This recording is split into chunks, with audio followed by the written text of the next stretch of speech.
look at that. Oh, what a lovely view from my window today. The sun is out, even though it was raining about 45 minutes ago. However, everything is looking rather nice outside.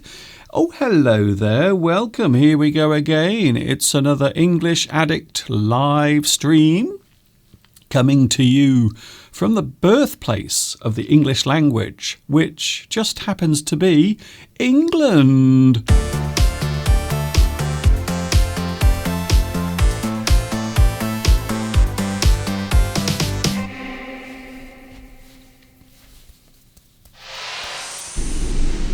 I know what you're going to say, Mr. Duncan.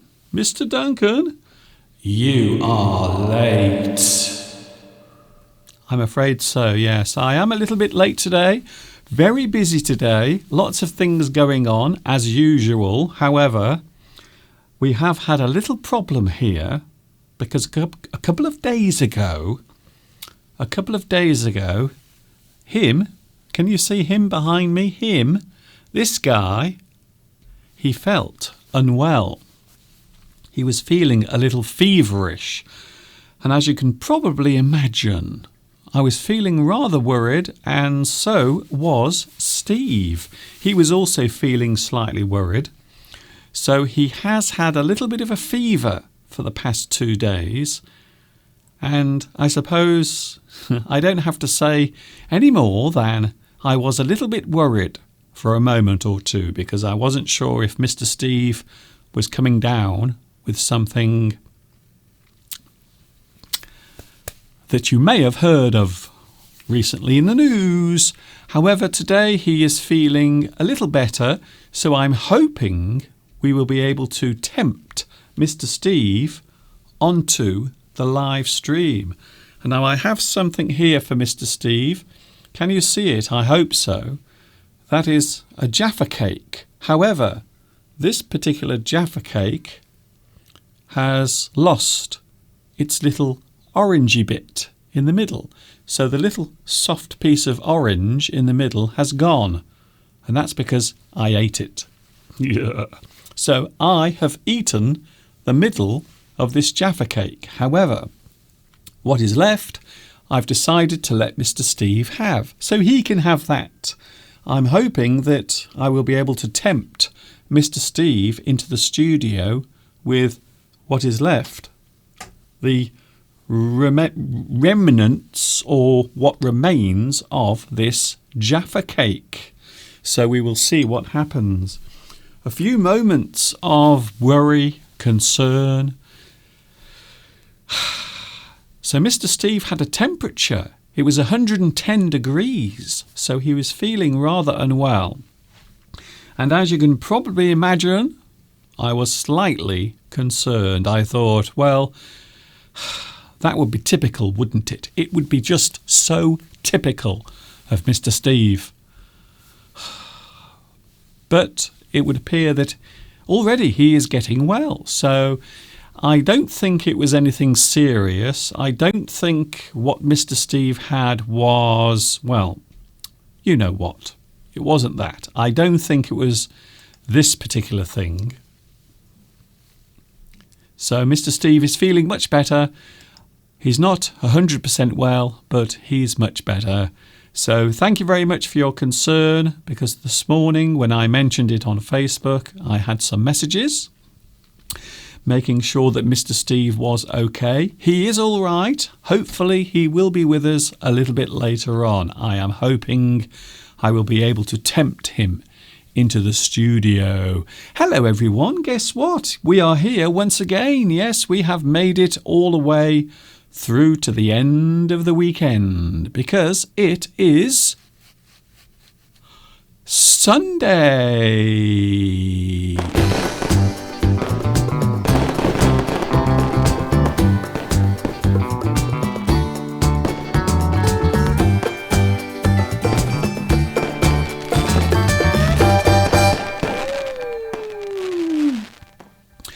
It is, of course, a special day. It is International Women's Day, the day for women. can I say hello to all the women, all the ladies, all the gals, all of the lasses watching out there at the moment. It's nice to see you here today. As you may have noticed, I am not a woman. Not yet, anyway. So here we go again. Nice to see so many people already here on the live chat. Thank you very much for joining me today. It is Mr. Duncan. I am still coronavirus free. And fortunately, so is Mr. Steve, even though a couple of days ago, I wasn't sure. Steve was feeling a little under the weather. So that's it now. What's happening now is everyone starts to panic as soon as they feel a little unwell. So many people at the moment are catching colds and also flu. So not all of the illnesses that are occurring at the moment are coronavirus. So some people are just getting their usual winter cold. Some people are catching flu. And some people are just feeling blue because it's winter time. However, not for much longer because, yes, spring is on its way. Spring is coming. And there it is right now, the view from my studio window. Look at that. It is rather windy at the moment. And there we are looking across towards Wales. You can see a large mountain, a large hill in the distance. Bryden Hill. That is the name of that hill, Bryden Hill.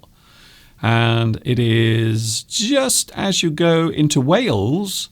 So that particular hill in the distance is actually in Wales. Even though I am talking to you at the moment from lovely, sunny England. And yes, it is sunny at the moment. It is.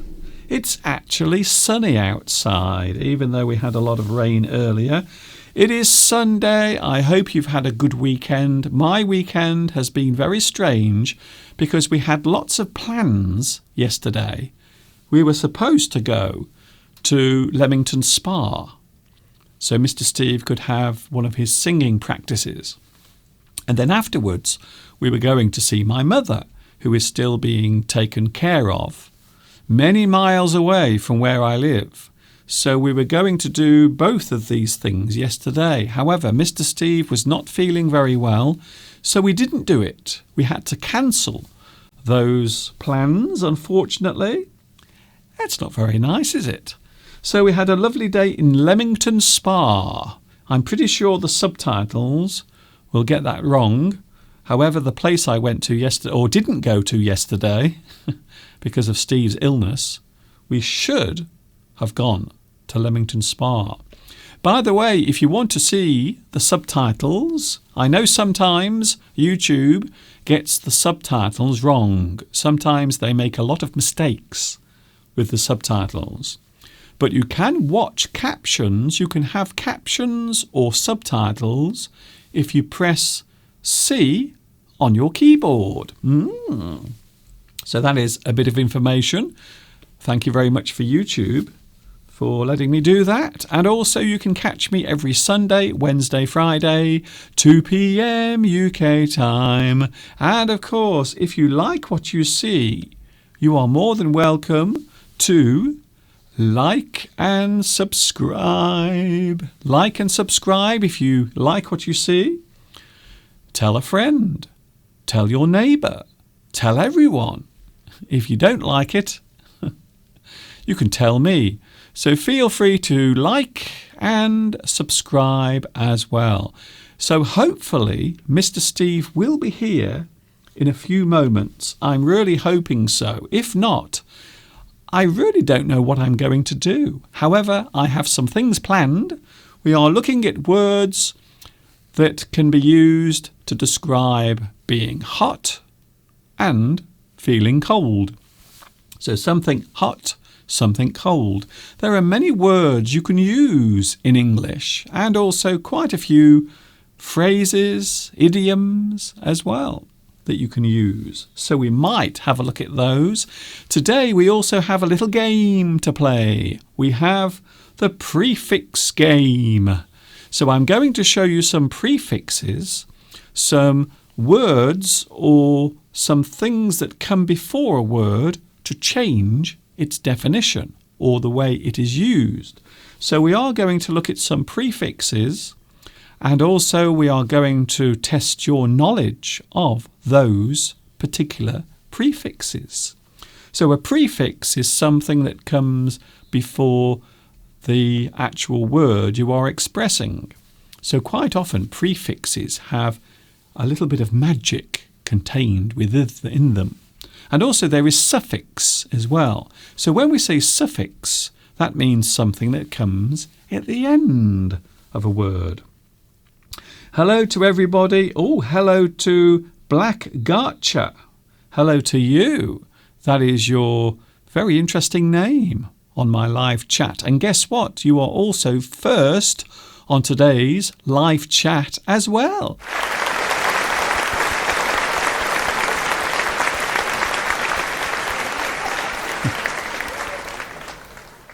So to all the ladies out there, to all my honeys, what are you doing today to celebrate International Women's Day, or Day of the Women, or Day of the Woman? So what are you doing today to celebrate it? I don't know what you're doing because I'm not there. I'm here, unfortunately, so I can't be with you. I have looked on my YouTube channel, by the way, and now, can you believe it? I almost have 50% women watching my YouTube videos and also my live streams, and 50% men. So actually it's virtually almost half and half. So I think that's quite interesting. So 50% women, 50% men watch my live lessons and also my recorded lessons as well, which is nice to know. Hello also to Jimmy, who says, my hands have been washed. Yes, of course, that is the advice that they are giving to everyone. If you want to protect yourself from the coronavirus, or in fact any virus. So it is always a good idea to keep your hands clean anyway. I think so. So that is very good advice. Well done, Jimmy. Nice to hear that you are taking care of your health, as I hope everyone is. Hello, Malinoa. Also, Tomek. Hello, Tomek. Nice to see you here today. Also, Vitas, RHS. If you want to talk about coronavirus, you can. If you want to mention it, what is happening where you are. Here in the UK, I suppose really, here in the UK, we've been rather lucky. We have been taking some precautions, and also people are being checked and monitored, and some people are now in isolation. They are being kept away from other people. Some people have been placed in special facilities, special hospitals, away from other people. So the cases of coronavirus here in the UK, I think it's around about 206. I think at the moment we have around 206 cases of coronavirus here in the UK. Sadly, I think we've had two fatalities, sadly. So 2 people sadly have died. However, other countries are quite badly affected at the moment, including Italy. Apparently one quarter of the whole of Italy, the whole population, is now in quarantine or some form of isolation because of the coronavirus. So it would appear that Italy is one of the countries that has been affected quite badly. Also South Korea as well. And there is a side effect from the coronavirus. Now, I'm not talking about people's health, but I'm talking about their behaviour. Did you see? I'm not sure if you saw this on the internet. I'm not going to show you the video, But here are a couple of pictures from a video that is going around on the internet right now. And in this photograph, there are two women, or a group of women, fighting over toilet paper. That's exactly what they're doing. I don't know if you've seen this, but these women are actually fighting over toilet paper. And this is something that occurred, I think it was in Sydney, Australia. I think it was yesterday or the day before yesterday. And this is a video that has gone viral now. Lots of people, for some reason, I don't know why, I still don't know why, but a lot of people have gone crazy over toilet paper. People are now fighting each other in the supermarkets to get hold of toilet paper. I do not know why. Because, of course, there are many alternatives. There are many other things you can do. Many other ways of dealing with that everyday problem. So there are alternatives. You don't have to use toilet paper. You can use something else.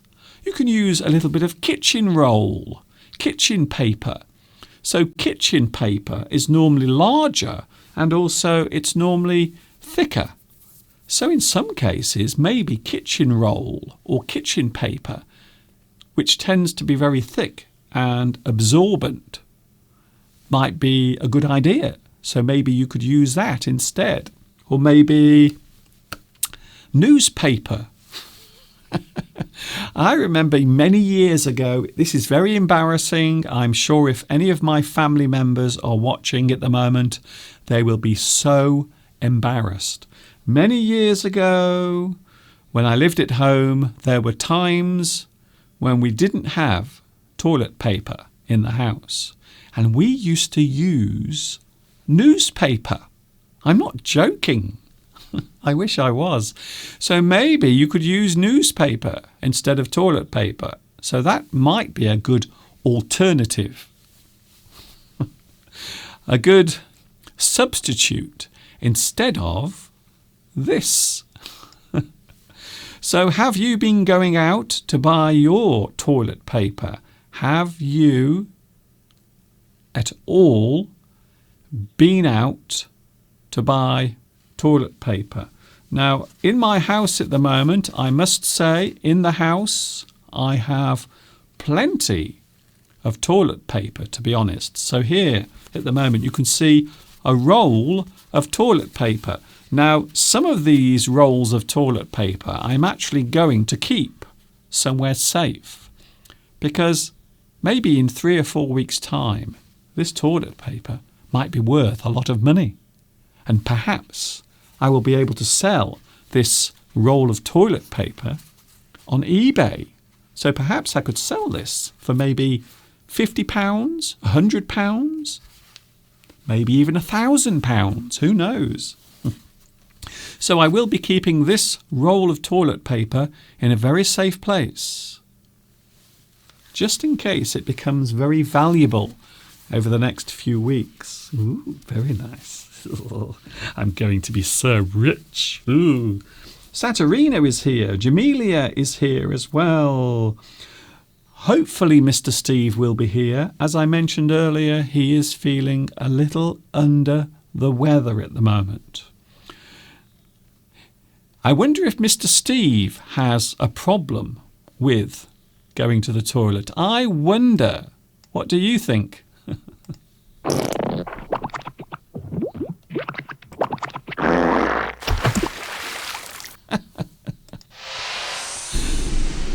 That is disgusting. I think, Mr. Steve, you might need some of this to help you on your way. Hello to everybody. Hello also to Meneske. Hello to you. You made me laugh out loud because you said that you could use newspaper instead of toilet paper. There are many things you could use. You could also do what animals do. You could do it on the grass. So maybe you could clean yourself on the grass. You could sit on the grass and then just move yourself along the grass to clean yourself, especially in the morning when the grass is nice and wet. So maybe you could do that. So there are a lot of alternatives, a lot of substitutes to toilet paper. I'm pretty sure of it. So what about you? Have you been panic buying? Eric says in times of war, we would use newspaper as toilet paper. It's true. Have you ever had toilet paper that is very hard and very unpleasant to use? There is a certain type of toilet paper that is very smooth and it is not absorbent. Do you remember that? I think the name was Izal. So in this country, we used to have toilet paper many years ago that was very smooth and slippery. And it was horrible. And it was called Izal. I wonder if you have it where you are. You never see it anymore for some reason. Another thing I've noticed, many years ago when I was growing up, we used to have toilet paper that came in many colours. But nowadays, you never see coloured toilet paper. Why is that? We used to have blue toilet paper and red toilet paper, pink toilet paper, but nowadays we just have white toilet paper. Why do we only have white toilet paper? I remember many years ago there used to be lots of colours, lots of lovely colours of toilet paper, but nowadays it's only white. Why is that? I have no idea. Hello Sylvia, hello Francesca, hello to Mariam, nice to see you here today. Lots of people joining in with the live chat. Yes, it's Mr. Duncan. For those wondering, who is that strange man on my computer screen at the moment? My name is Duncan. I teach English on YouTube, and I've been doing it for ever such a long time. Can you guess how long I've been doing this for? 14 years! This year, it will be my 14th year on YouTube. So my English channel, this channel you are watching now, is almost as old as YouTube itself. We are going to have a look at one of my full English lessons in a couple of moments' time. So what about you? Do you have any alternative to toilet paper? Yes, Theodorap. You have a very good idea. You could just use water and soap. So maybe if you have one of those clever showers that you can take off and use, you could use that. And of course, in certain countries, they have something called a bidet. I think bidets are incredible. Maybe one of the best inventions ever created, the bidet. So you can sit on the toilet and a little ripple of water will come up and it will clean you. And sometimes it feels quite nice as well. Always puts a smile on my face whenever I use a bidet. So yes, I suppose there are many alternatives to toilet paper. I can't believe I've spent the last 15 minutes talking about toilet paper. However, it is in the news. Lots of people getting very angry because they can't get their toilet paper. So what about you? Are you stockpiling? Christina says the prices of disinfectant products, cleaning products to keep your hands and maybe your surfaces in your kitchen clean and virus-free, they are becoming very expensive. I suppose that will happen. So if something becomes short supply, if something is hard to get, quite often you will find that the price will go up. So you might find that in the future, the price of toilet paper might go up if people keep panicking and buying toilet paper. So really, there's no need to go crazy and panic buy, because I'm pretty sure the supermarkets will have lots of stock to sell. I'm pretty sure of it.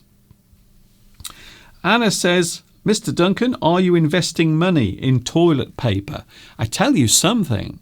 If I was the type of person who invests my money in stocks and shares, I tell you now, I would be investing my money into anything connected with antibacterial soap or hand wash like this sort of thing, or toilet paper. So if you're a person who likes to buy shares in companies, I would say one of the best places to go at the moment, one of the best things to buy shares in would be toilet paper and any sanitizing product. So any product that will clean things, something that sanitizes, it cleans, it makes things virus-free. We are looking at prefixes a little bit later on, and also words to do with hot and cold. Mr. Steve hopefully will be here soon. However, first of all, we are going to have a look at one of my super duper English lessons that are now available on my YouTube channel and also my website as well. This is an excerpt taken from Full English number 13, and then we will be back, hopefully, with Mr. Steve.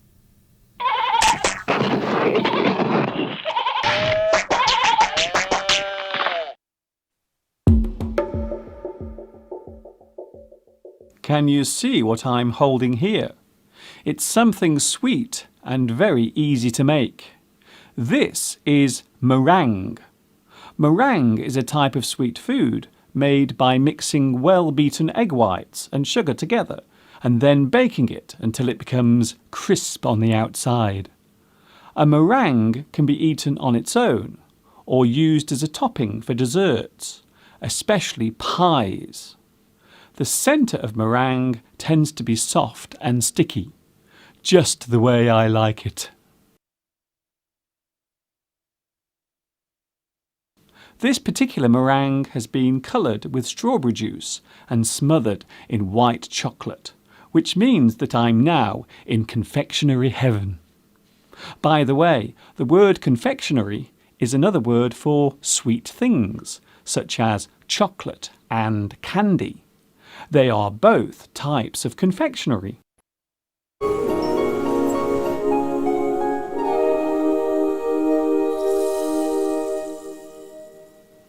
It's time to take a peek at another buzzword. A buzzword is a word or phrase that is popular during a certain period or is used frequently. Today's buzzword is radical. The word radical as an adjective means something relating to or affecting the fundamental nature of something. To change something from its original form to something more extreme or profound might be described as being radical. Forming an inherent and fundamental part or nature of someone or something. Some radical differences exist between those who follow the news and those who don't. A medical procedure that will be completely curative is radical. Something characterized as being a departure from the traditional. It may, in some instances, prove to be innovative or progressive. A radical approach. A radical alternative. A complete social or political reform supporting an extreme idea or concept might be described as radical. As American slang, it is sometimes used to express very good or excellent, although this use is now seen by many as out of date and old-fashioned. As a noun, the word radical is a person who advocates others to push for a complete change or move away from the current methods of thinking. Radicalism is the noun that names the act of being radical. To convey radical ideas to others is radicalization. To radicalize someone is to persuade them to follow a way of thinking that to others might seem unacceptable or extreme. Then there is radicalization, which is the noun that names the action of radicalizing someone.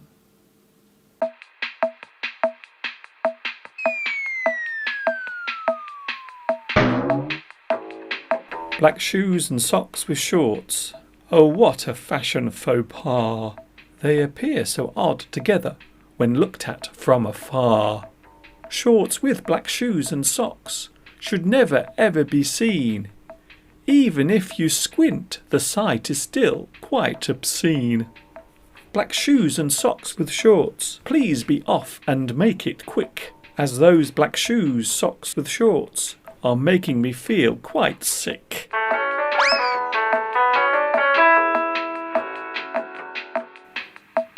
Do you ever brush something under the carpet? No, I'm not talking about doing the housework. In this case, I'm talking about trying to forget something or to pretend that something does not exist. The idiom brush under the carpet means that you would rather forget that something bad, unpleasant, or difficult to deal with has occurred or will occur. You try to brush the bad thing under the carpet. You try to make it go away by consciously denying it. You want the thing to go away, so you try to brush it under the carpet. There is no point in you trying to brush this under the carpet. Let's just brush all this bad news under the carpet, shall we?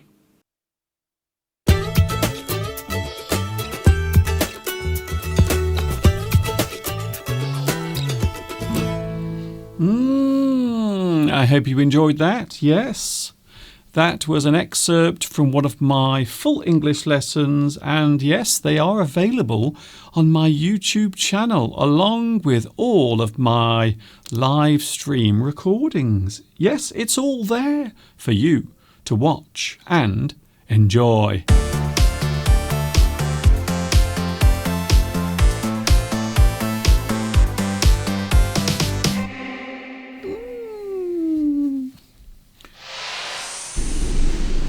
I hope you're feeling good today. Everything is not too bad, to be honest. Everything is okay. Very nice outside, by the way. The weather looking good today. I hope where you are, the weather is nice as well. So, enough of that. It is time to tempt Mr. Steve once more. Now, can I just say, Steve has not been very well over the past couple of days. Unfortunately, he has been under the weather. He's been feeling a little off colour. So 2 days ago, Steve had a bit of a fever. And I must be honest with you, I was rather worried that he might have something serious. You know what I mean. I'm sure you know what I mean. However, fortunately, it would appear that Steve is feeling much better. However, we have to make sure that he is okay. So what I'm going to do now, as usual on a Sunday, I am going to try and tempt Mr. Steve into the studio. What I have to do is lure him. I love that word, by the way. So I need to use something to get Mr. Steve to come in. And guess what? I happen to have something here. Unfortunately, the thing I have is not complete. So this is a Jaffa cake. Do you have Jaffa cakes where you are? Unfortunately, someone has taken the orange piece, the little bit of orange out of the middle. It's gone. I wonder who could have done that. Maybe me, perhaps. Who knows? So it's time to tempt Mr. Steve with a little piece of Jaffa cake, even though it is now missing the orange bit in the middle, which between you and me is the best part of a Jaffa cake. I must be honest with you. Here we go then. So everyone be quiet because Mr. Steve is very timid. He is easily disturbed. Let's face it, he's disturbed enough already. So everyone wait as we tempt Mr. Steve into the studio.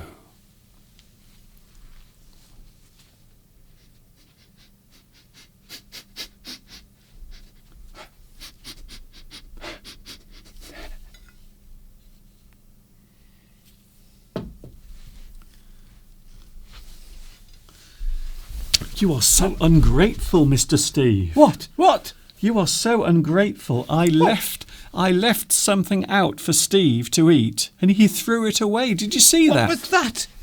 Why did you throw it away? The orange was missing. So? I'm not going to eat a Jaffa cake with the orange bit missing. I mean, you tried to tempt me on, but then it's rubbish. Hello, everybody. No, I'm not sick. I'm not sick at all. No, Not now. However, we have taken some precautions. I forgot to put my shoes on, Mr. There we Duncan, to go. raise me up a bit. So it's okay. I can't do anything now. I can't lift you up, Steve. So we have our special sign. Steve, look at the camera. Yes. There it is. So we have a special sign here telling people not to touch Mr. Steve because he's been unwell. You had a fever. Don't touch my toilet paper. This is going to be valuable one day. I'm going to keep this safe. Just let me have one sheet, Mr. Duncan. Just one. Okay, then. Leave my toilet paper alone. I'm not having that on for the entire lesson. Okay, we'll That's put it just there. going to be too annoying. Steve is already complaining. He's only just been here for a minute, or just 1 minute, and he's already complaining about things. So you were unwell. Well, suddenly Friday night I felt a little unwell. Yes, Steve felt a little queer. I thought, am I coming down with something? Coming down with something. That's what we say here. Quite commonly, if you think you've got a bug, an infection, I think I'm coming down with something. Is what we commonly say, meaning I've got a cold coming, probably, is the usual. You are slowly becoming ill. Yes, that's it. Coming down with something, a fever, something like that. Well, in fact, I got a little bit of a sore throat and a temperature. Yeah? I was shocked because of all the health regime that I have. Yes. The Steve- last thing I expected was to feel ill. Anyway, Steve has quite a strict health routine. He takes exercise regularly, but also he is one of those people who uses a lot of medicine or a lot of things to keep the bugs away. However, it didn't work on Friday because Steve had a little bit of a fever and we were worried, weren't we? Well, yes. But we were worried. yes, I was- because you know what Yes, is because out there. Because let me just show you the culprit. Here it is on the screen now, just above Steve's head. There it is. Oh, my God. Keep it away. Keep it away, Mr. Duncan. Oh.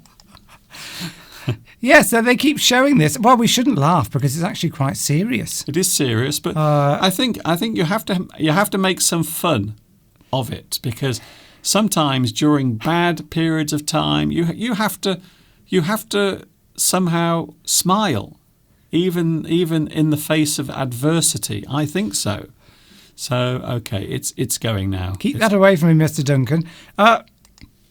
Any Italians watching us right now, a quarter of the population are in quarantine at the moment. I mentioned that about 20 minutes ago. So yes, It's incredible. it's anyone from Italy watching now. Please tell us what it's like. It must be quite scary.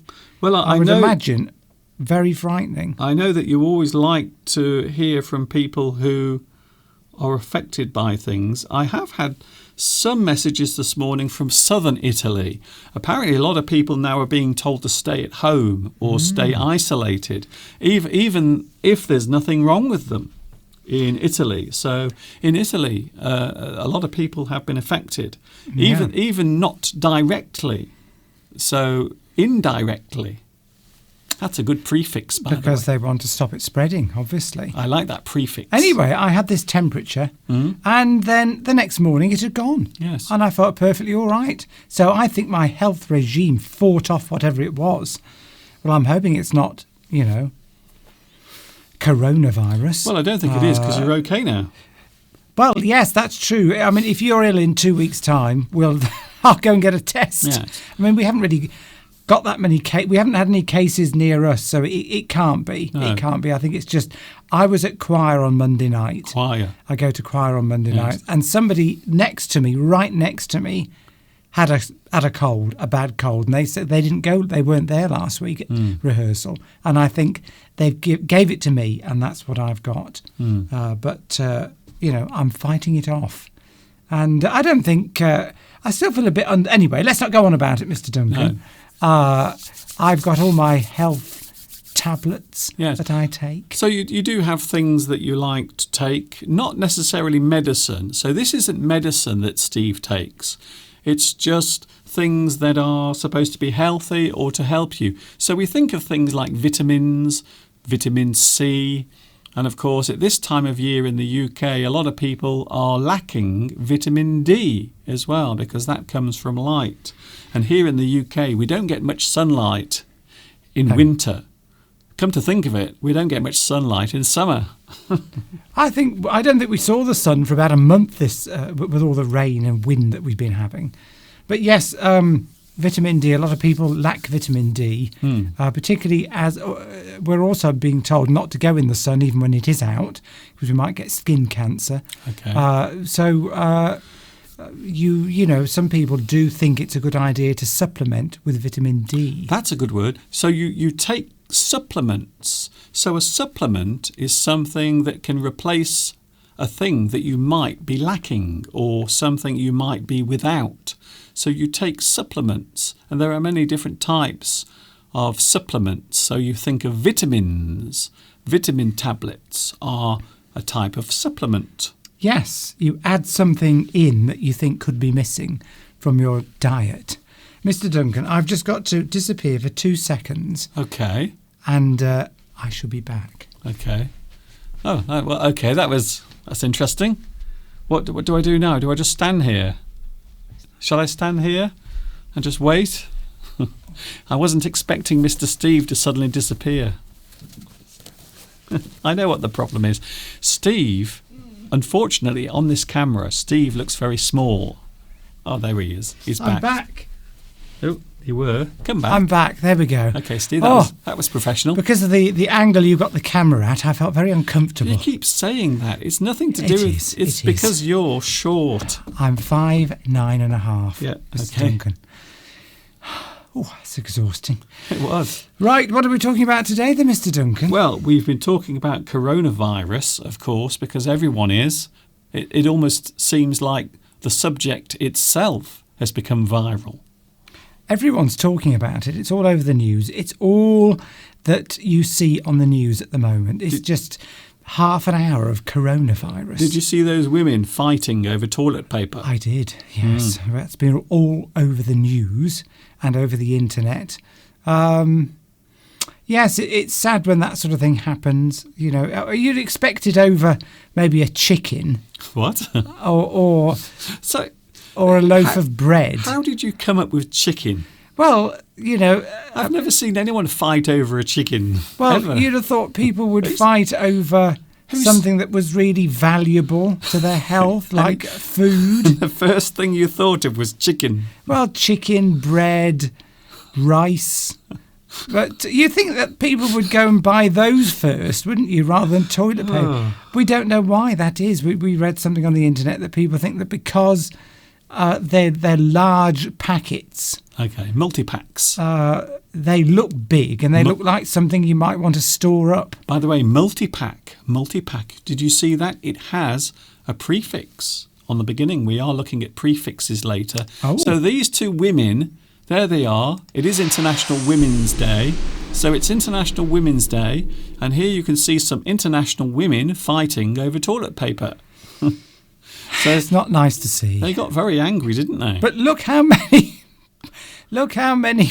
multi-packs of toilet tissue that one lady has in her basket. Yes, look at that. She's filled her basket completely full of toilet paper. Yes, we don't know the full story there, but No. that alone, my mother said that she went into a supermarket and she saw the same thing here. People with like 8 packs of toilet paper in their baskets. It's not the sort of thing that we're going to run out of because toilet paper, I don't think it's difficult to make. And as I said earlier, there are lots of alternatives. You can use newspaper. You could also go into the garden and use the grass. You could sit on the grass and just drag yourself across the wet grass, and I'm sure that will clean your bottom as well. Like an animal. Yes, I mean, it's hardly essential, is it? And you're probably only going to have to isolate yourself for 2 to 3 weeks. So 1 multi-pack's probably going to be enough to keep you going. And if you're not feeling very well, you won't be eating much and you won't use much toilet paper. But yes, I mean, that's the slightly scary thing. If people are fighting and panic buying toilet paper, what's going to happen when we get short of food? Well, because that's in theory, you think that'd be more important. Yes, I think so. Well, the first thing I would be thinking of, Steve, is food. I mean, first of all, you can't eat toilet paper. I mean, we could try. I mean, let's have a go, shall we? So here is some toilet paper. Maybe these people have discovered that toilet paper is actually very nice to eat. There might be a recipe that we don't know of. Yes, maybe there is some sort of toilet roll recipe. Curry, you could add curry sauce to it, chop it up, and add a curry sauce. Well, the problem with curry is afterwards. You do definitely need toilet paper afterwards. So let's try it. Let's see if we can eat a little bit of toilet paper, just to see if it is. This might be it, you see. We might have cracked it, Steve. We might have solved the problem. Maybe they know something that we don't. I think these people have found out that toilet paper can be eaten and it fills you up really nicely. It's made of cellulose, so we can't digest cellulose. Oh, okay. You need to be a ruminant to do that. So a cow could probably digest it, but we definitely can't. And it would probably cause you serious blockage if you were to consume that, Mr. Duncan. I thought, is Mr. Duncan actually going to do that? Or is he just going to say he's going to do it? But of course, he has done it, because that is Mr. Duncan.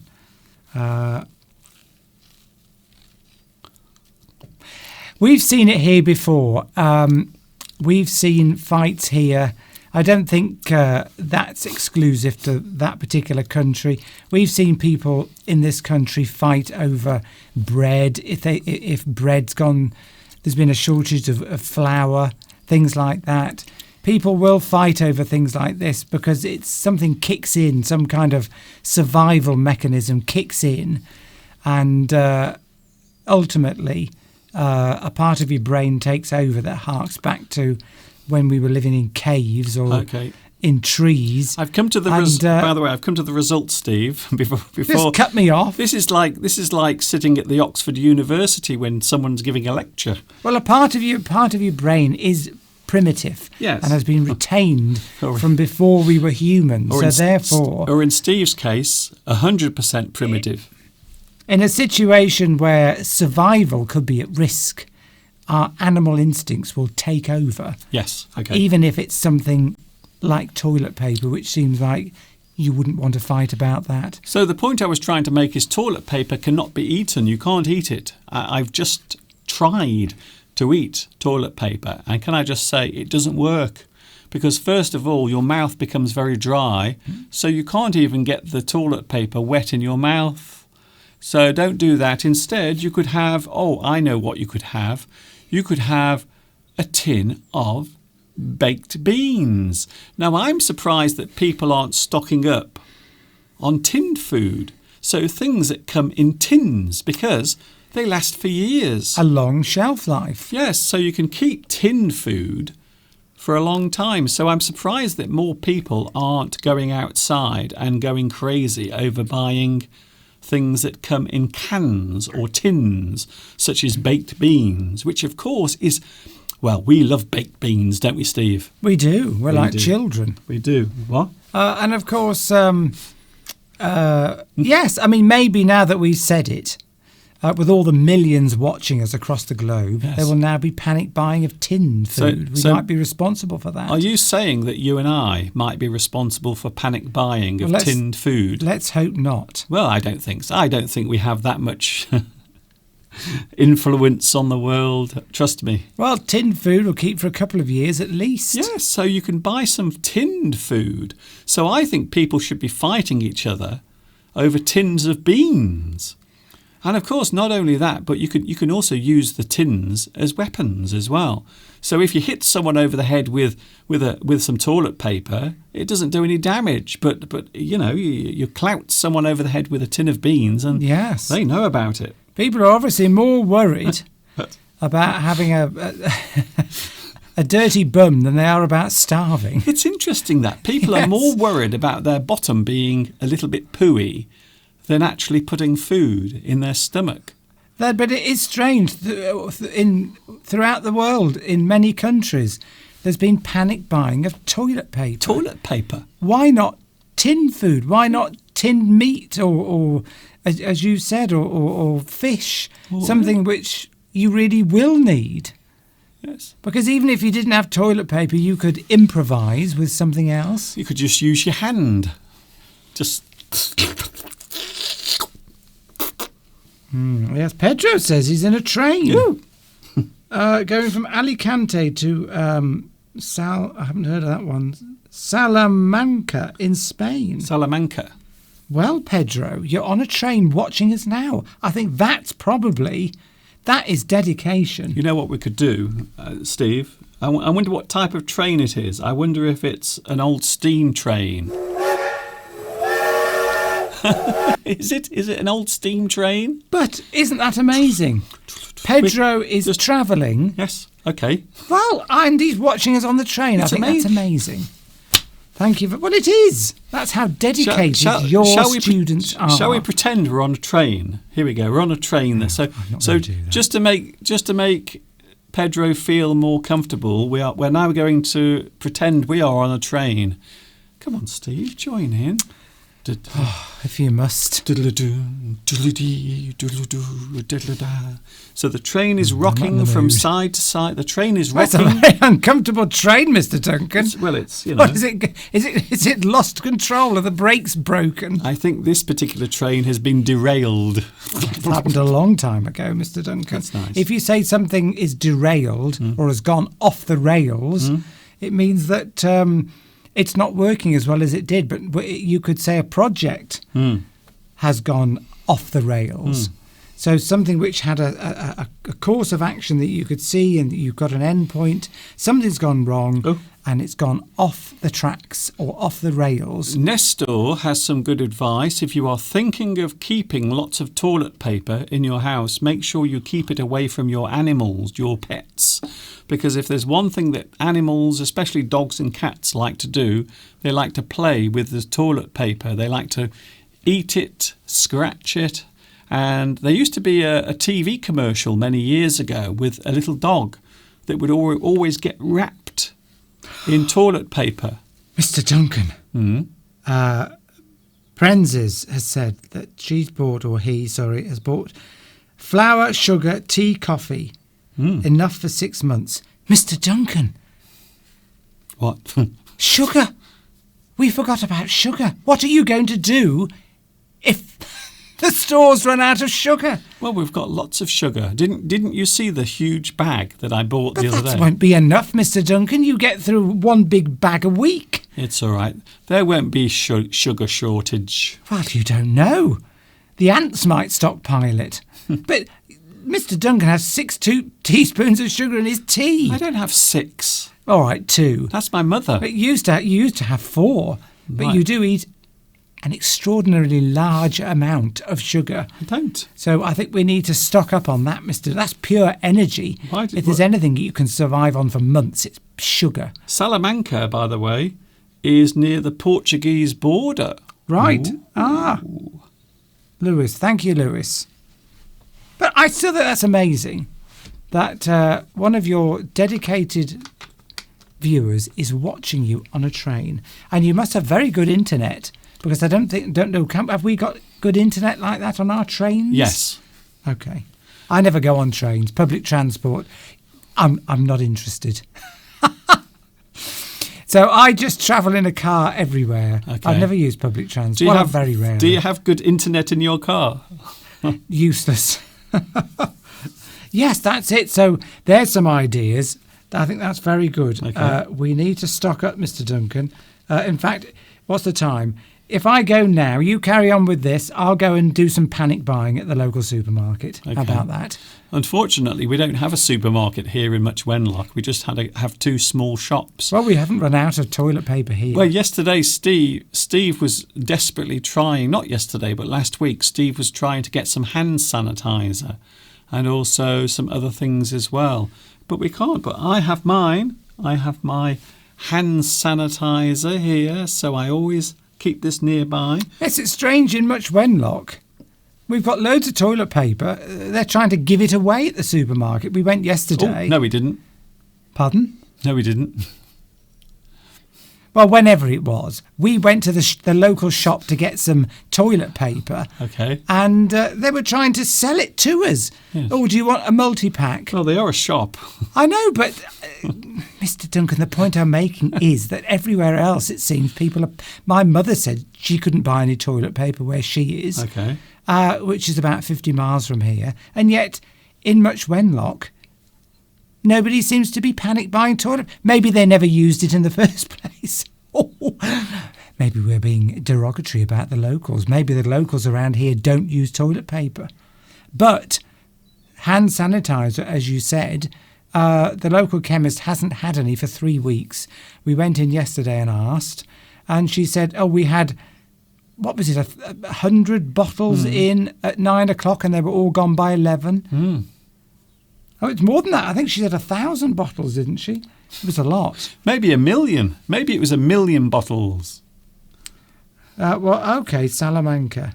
Salamanca. That would be a good name for somebody. Salamanca.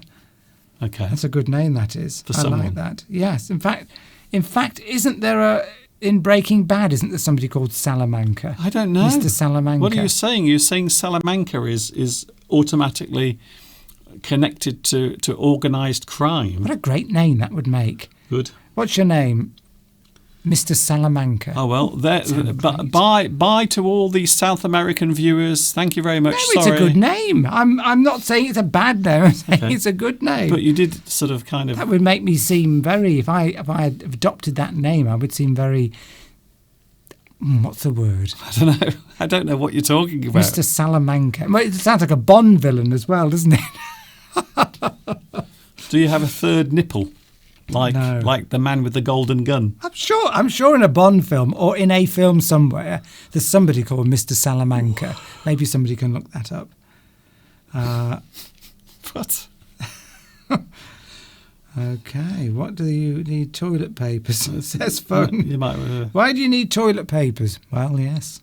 Not everybody uses it. Well, you can use toilet paper for lots of things, of course, not just for wiping your bottom, but also for blowing your nose, or maybe if you have a little bit of loose wax in your ear, or maybe you have something in your eye and you have to remove it, or maybe your dog is a little bit bored and it wants something to play with. Tomek, it's in Better Call Saul. There is a Mr. Salamanca. Okay. Told you. Yes, I didn't say it was wrong. I just said it's strange that you should just refer to Christina says... organised crime. Well, it's just... Christina says that they've sold out in Italy.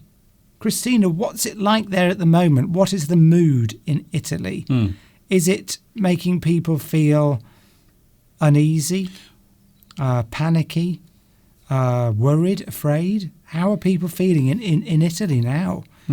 Because this, of course, could happen to any European country, yes. And probably will. Or any place in the world. Yes.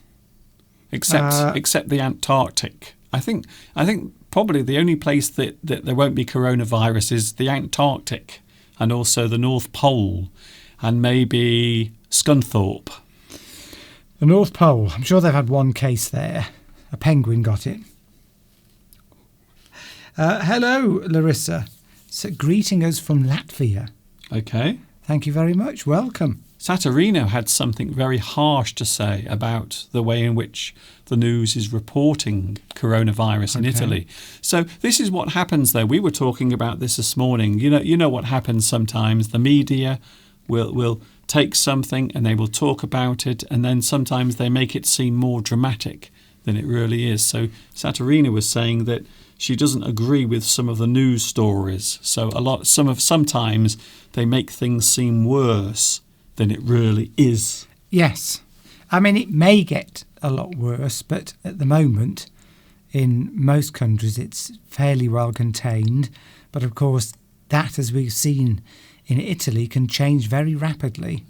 And certainly China seems to be containing it at the moment. But that's all people want to talk about at the moment. Oh, Salamanca's got one of the oldest universities in Europe. It's very beautiful. Right, that's another place we can visit. In Europe? Yes. Salamanca?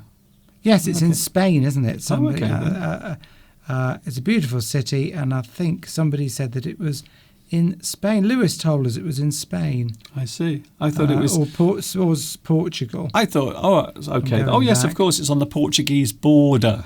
It's near the yeah, so it's in Spain, near the Portuguese border. It does sort of sound South American, though. It sounds like it's South American. Would you like to have a look at some words? Because we are teaching English, believe it or not. It is what we are doing sometimes. So we have some words to look at, Steve. When you think of being hot, when you think of being very hot, maybe you're in a hot room, are there many words that you could use to describe that feeling? How many do you think there are? 5? To describe a feeling of being hot in a room. Or just hot? I can think of, yes, yeah. Well, there we go. Look at that. So there are quite a few words we can use to describe being hot. You can, of course, be hot. Something feels hot. Something contains a lot of heat, so it feels hot.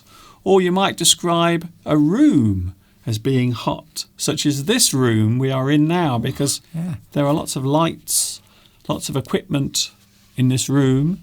So this room is very hot. Also, we can use the word scolding. Scolding. Scolding hot. Scolding. If something is scolding hot, that's probably the temperature of boiling water. Actually, I think that might be spelt wrong.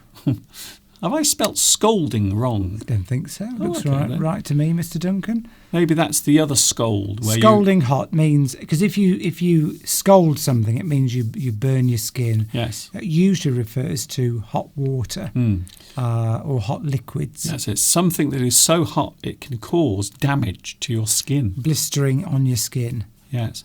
Baking. Oh, it's baking hot in here, Mr. Duncan. Yeah, so baking hot. You might say, there it is, baking. Baking hot. So it's so hot. Of course, when you want to bake something in the oven, you need a very high temperature. So that's where it comes from. So if it's very hot, you might say, Mr. Duncan, it is baking in your studio. It is so hot. Another one, scorching. Scorching. It is scorching hot in the studio. Scorching, yes. So scorching usually refers to something being so hot that it will cause, if you were to scorch something, it would be very hot, like a flame. A flamethrower or a flame would scorch something. It would change the colour of it due to the heat. So you're suggesting it's as hot as flames, really. That's what you're saying. Quite often, scorching is it will burn, but it won't ignite. So sometimes you will see things scorched, but it won't actually catch fire. It will just it will just become discoloured. Yes, it's just below the temperature required for something to burst into flame. You're right there, Mr. Duncan. It's just below the flash point. So you can scorch grass. But so you would make it change colour due to the heat, like the sun might do it, or a flame or a fire. If you had a fire in your garden and it was creating a lot of radiant heat. In theory, it could set fire to something else nearby, but it doesn't quite do it. It scorches it. And then we have blazing. Blazing hot. Yes, again, very hot. So if something is blazing, it can also describe a thing that is on fire. So the house is blazing. Really a vigorous fire. Yes, a vigorous fire, a ferocious fire. The fire is blazing. Roasting, another one, another type of cooking a cooking method, a method of cooking something. You normally roast a chicken, maybe the chicken that those two ladies were fighting over. Yeah, so you've got a fire, and you're turning the meat on a skewer. So it's normally, when you refer to roasting, you normally have an open fire, and you're turning the meat near to the fire itself. So roasting is normally a direct heat that is normally coming down or from underneath. So I suppose you could roast some meat in the oven, so you have direct heat. So roasting is another way of saying hot. Blistering as well. Blistering heat. Something is so hot, it causes maybe the paint on the front of your house to peel off. It is so hot, it is blistering. And of course, what we tend to do as humans to describe something is we exaggerate. Yes. So obviously, a lot of these phrases are exaggerations of what's actually happening. So when you say something's baking hot or scalding hot, you're not referring literally to that. You're trying to suggest to the person that it is as hot as this. So they're actually terms that exaggerate what's really happening for you to make a real point of what you're saying. You are using those words figuratively. Yes. So it's not literally on fire. You're not literally baking like some potatoes in the oven. You're not literally baking. So it's figurative. I suppose we could also say sweltering. Sweltering hot. Sweltering. Sweltering. Now that's not an exaggeration, because if you swelter, it means you're sweating, really, doesn't it? It's an oppressive, high humidity, sort of almost like you're in a tropical rainforest with the sun beating down. But remember when we used to go to Malaysia on holiday? Yes. Malaysia's a very humid country, very hot.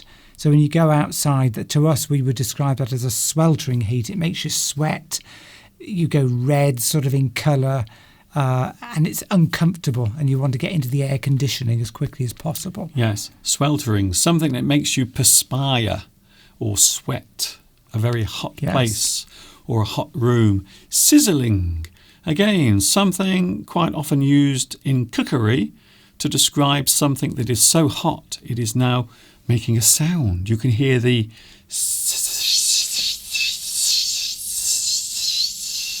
sizzling. And then we have boiling as well. Quite often we will say, it is boiling hot in this room. Yes, that's a very common one to use. It is so hot in here. It is boiling. Baking, yes. Baking and boiling hot are very common ones to use in the UK. Yes. And finally, we have searing, a very harsh, direct heat that is making you feel really uncomfortable. Searing. Yes. It is a searing heat.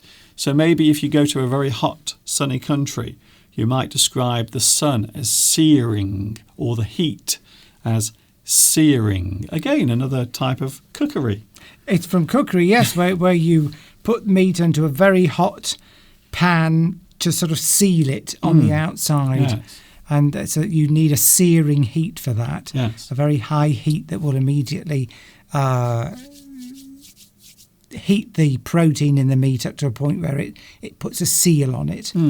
It's very good before you make a stew or a casserole. So normally you have to make sure all of the goodness and all of the juice stays inside the meat. So you could rank those, couldn't you, in order of how people, the commonality of using those phrases in the UK. I would say boiling hot and baking hot would be the common ones to use to describe the situation where it is uncomfortable. Pedro says, my internet connection is bad on the train. So unfortunately, it is bad on the train at the moment.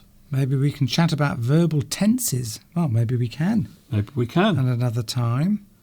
Our Russian vodka is the best cure for all of the viruses, says Roman. Well, there's a very good point, Roman. Because we're running out of hand sanitizer here in the UK. Yeah. And, of course, hand sanitizer is 80% alcohol. Okay. Then if you run out of hand sanitizer, you could rub your hands in vodka. Yes. Or any other spirit. And that would probably do a very good job. Of course, it's a bit of a waste to use it for that. But, you know, if you were pushed, if you had no other alternative, you could use a high strength. Actually, most vodka, I don't think in this country, you can't get 80% vodka in this country. I was going to say. I think you can get 60%. Does it work? Steve, does it work the other way round, though? You mean, can you... Yeah. Can you actually use hand sanitizer as alcohol? To get drunk? To drink. So I would say, I would guess that the answer to that is no. No, it doesn't work the other way around. So you can't drink hand sanitizer instead of vodka. I don't think it works like that. You probably would get drunk. Yes, no. Don't. Of course, I'm not suggesting people do it, Mr. Duncan. Oh, you'll be amazed. There are people now fighting. Maybe that's why they're all buying it, hand sanitizer. There are people fighting tooth and claw over something to wipe their bottoms on. So I'm pretty sure they might try drinking or consuming hand sanitizer. Please don't do it. Please. Maybe you could say, if you were somebody that was caught drink driving, you could say, well, I've run out of hand sanitizer and I've been rubbing vodka all over my hands to sanitize my hands. And that's why the breathalyzer has suggested that I'm over the limit. Right. Remember, what's this? Tigran with chin dimple. Tigran. Oh, I don't remember that. Yes, there was. I think it was one of my viewers, Tigran. I remember Tigran. Tigran was one of our viewers, and they had the chin dimples just like me. My lovely dimples. No, I think who was that famous actor who had a big dimple in his chin? He's died now. All that's left is his dimple. He was 100 and something, wasn't he? He was very old. Yeah. Died recently. He's got lots of sons in the acting business. Was it Spartacus? Yes, that's what I'm thinking of. Spartacus. It was Spartacus. It was Spartacus. He had a famous chin dimple. It was the famous, well-known actor Spartacus. Well, what was his name? I can't remember now. Kirk Douglas. Kirk Douglas. Well done. I like the way you say it. Wondering how long it'd take you to remember that, Mr. Duncan. I like the way you say it just after me to make it sound as if you knew anyway, but you didn't. Spartacus. Saturina says, in Italy, they've made the coronavirus check to everyone that asked it. In other EU countries, only who have the symptoms go to the hospital. Yes. Yeah, so maybe they're doing more testing in Italy. So some countries are testing everyone, or as many people as possible, whilst in other countries they are only being tested if they feel unwell. For example, not very far away from where we are, in Wales, they are doing something very unusual. They are getting people to drive to a place, and they are being tested as they drive through. I would imagine it's some sort of clinic. So people are in their cars and then they just wind down the window, and then I think someone is just, I don't know, maybe poking something into their ear or up their nose just to see what their temperature is. I don't know what the test entails, whether it's a blood test or whether it's saliva. I just love the idea of having your blood taken from you. I'm imagining it's saliva. In your car. Because they've made so many tests. I can't imagine it's a blood test. I'll imagine it's saliva. Okay. Maybe somebody... Is anybody watching now? Anybody? Who is anybody has watching? Had a coronavirus test? Yeah. Yeah. If so, please tell us what the test entails. So what is the test? Is what it happens? a blood test? What do you spit into or something? Because we don't know. Do they just ask you? We've done 13,000 tests here. Wow. And I think we've got about 230 people tested positive. Yes. So we actually have done a lot of testing here. Oh, it's gone up again. What's gone up again? No, it's gone up again, the number of people with coronavirus in the UK. It's bound to. Yes, well, you just gave the figure. So what is it now, Mr. Duncan? Well, you just told us. Well, that's what it was last night on the news. Oh, I see. I think it was 213 or something. Okay. I don't know. Well, I don't know. That's why I asked you, you see. Well, I don't know. I'm not...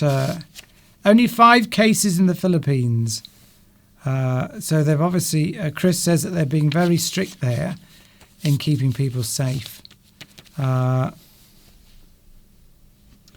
you explain to me, says Francesca, can you explain to me the wards to be happen in speech? The wards. What's that, Mr. Duncan? I have no idea. Give us a bit more information, what you mean, Francesca, and we'll try and answer your maybe question. Maybe it's words, the words that you use in a speech. Well, it depends what the speech is about. So do you mean a speech that you give formally to a group of people? So I don't really know. Flags of the world, Pedro. Well, Pedro normally disappears, so I didn't bother because Pedro normally goes. Anna says it's from saliva. A remarkable fact, actually, is the speed at which they were able to get a test ready. I think within 2 weeks, a very short space of time, they had a test ready, which they would not have been able to do 20 years ago when the first coronavirus, when you were in China, SARS, which is obviously which we know is similar to the current outbreak, but it took them a long time because technology has come on so fast in that period of time. They were able to come up. The scientists were able to come up with a test very, very quickly. Well, I can tell you now what. 2 weeks. Well, we've got the answer. It's a swab. A swab. I thought it would be. Yes. Because I can't imagine they'd be able to do thousands of tests. So blood. Let me just explain. So when we say swab, they just wipe the inside of your mouth. So it's a bit like when they give you a DNA test as well. It's probably the same sort of thing when you have a DNA test. They put something in your mouth just to wipe the side of your mouth, and then they test it to see if you have any of that horrible, icky, coronavirus. Maria says, at the beginning of your live stream, I saw advertising on YouTube about a kit for coronavirus. Okay, well, I have no control over that. That's nothing to do with me. But I think that's interesting that YouTube decided to put up an advert for a testing kit for coronavirus. I don't think it's YouTube. I think it's somebody's paying to put the advert. Well, you know what I mean, Mr. Duncan. But I think that's interesting that there was an advert for a coronavirus kit. But does it really do it? Yes, though? I wouldn't. Does it really work? There are a lot of people claiming to have the cure for coronavirus. Another thing that you could buy if you were panicking, and this is something that happens in the UK, Steve, a lot of people panic buy bread. Yes. Here.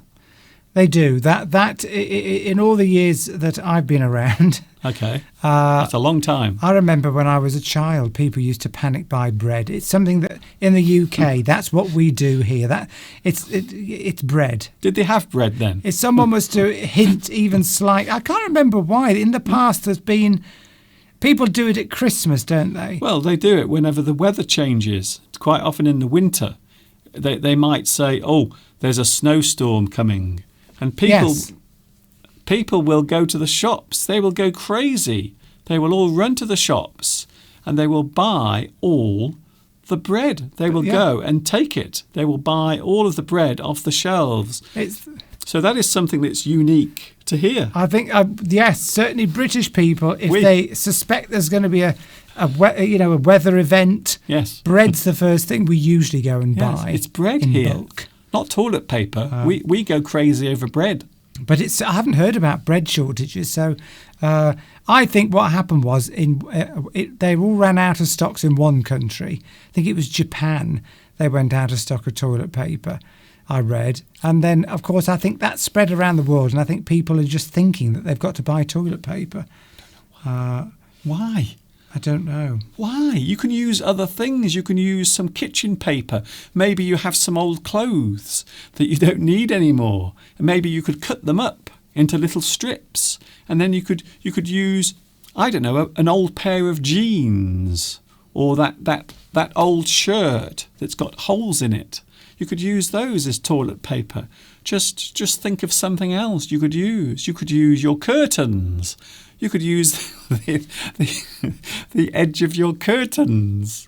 And then your neighbours will come round and say, "Oh, I like the design of your curtains. That's very unusual. Wow, and what an interesting smell."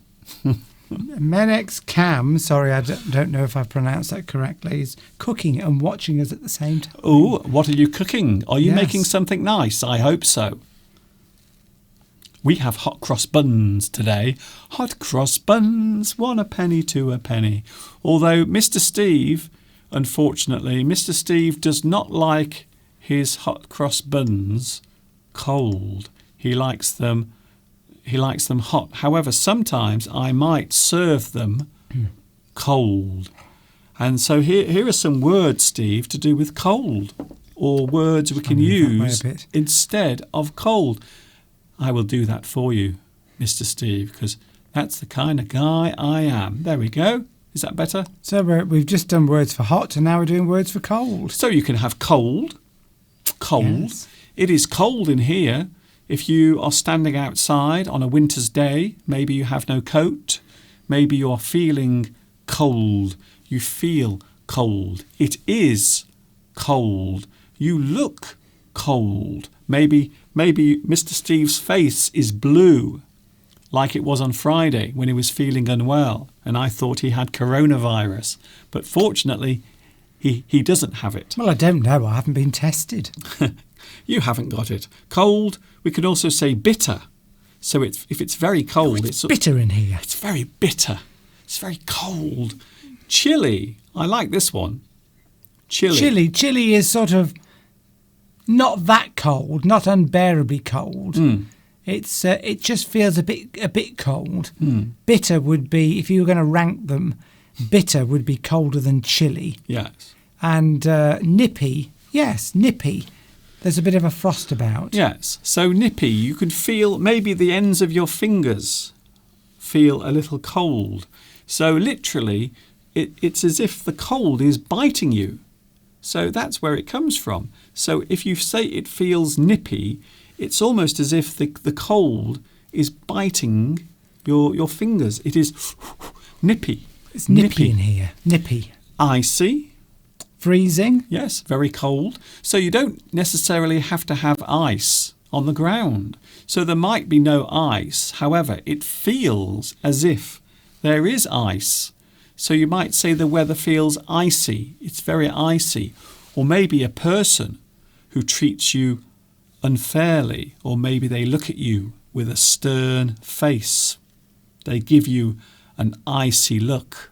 They icy look at you. Stare, cold, unemotional.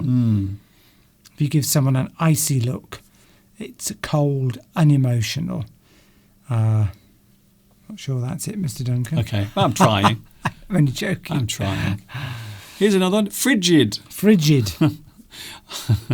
There are so many things I want to say at this point, but most of them are rude, so I'm not going to say it. Frigid, very cold.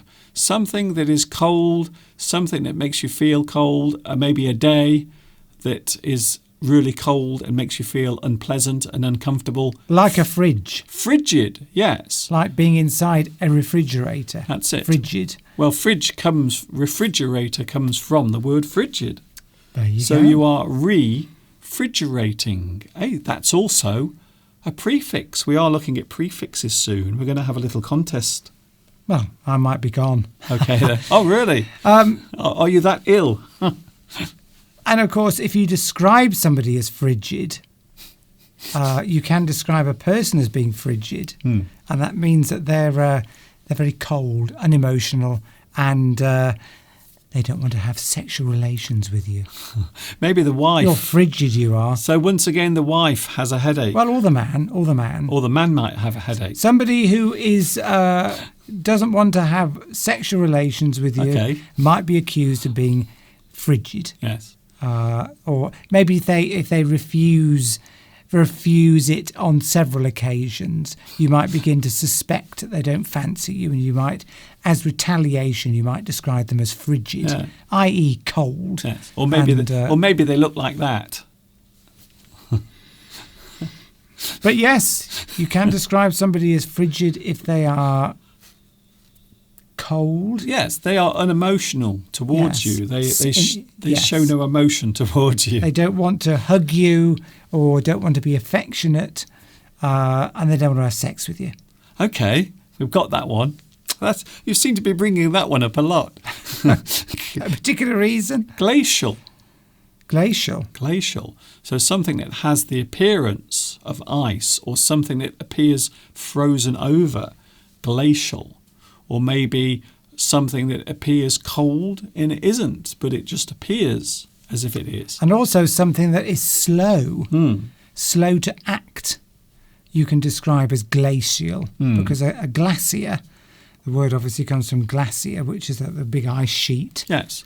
Is very slow moving. So you could describe, think of a situation, Mr. Duncan, where progress is extremely slow. Okay. You could say in the Brexit, when it came to Brexit, so when we wanted to make negotiations with the EU over Brexit, are proceeding at a glacial rate. So you're saying very slowly. I had almost forgotten about Brexit. Thank you for bringing it up again.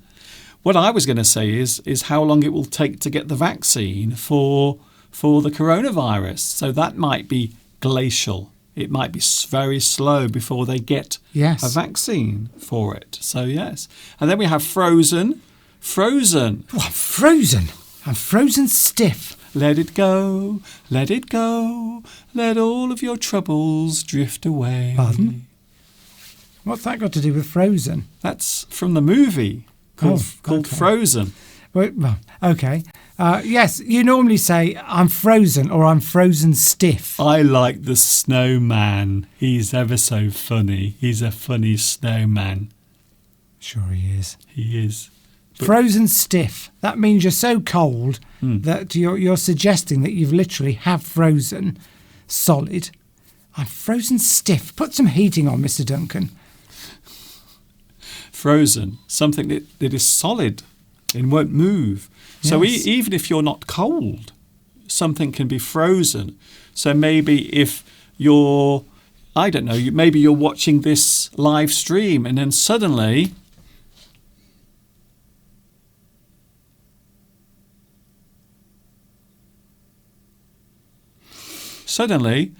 the video stops. Tomek says, I bet you guys aren't frigid. You could. That's hilarious. You can say that something is frozen. So maybe, Mr. Duncan, your video has frozen. The picture stopped moving. Has frozen. So it is not moving. It is still. It is not moving. It is frozen. And then harsh as well. Harsh. Something is harsh. The weather is harsh. Or maybe a person who treats you badly or cruelly, like Mr. Steve does to me sometimes. The bread could be a vehicle to spread coronavirus. Bread? Well, because we don't really know yet how... We don't know all the ins and outs. We don't know all the details of how the virus spreads. Because you mentioned to me, we're assuming that it's in close proximity to someone. It's droplet spread. But you said some baggage handlers at an airport, people that take the luggage out of the aeroplanes or put them onto the aeroplanes, 2 baggage handlers in, I think it was in the UK. Heathrow Airport in London have tested positive to coronavirus. So they're not in contact with the passengers.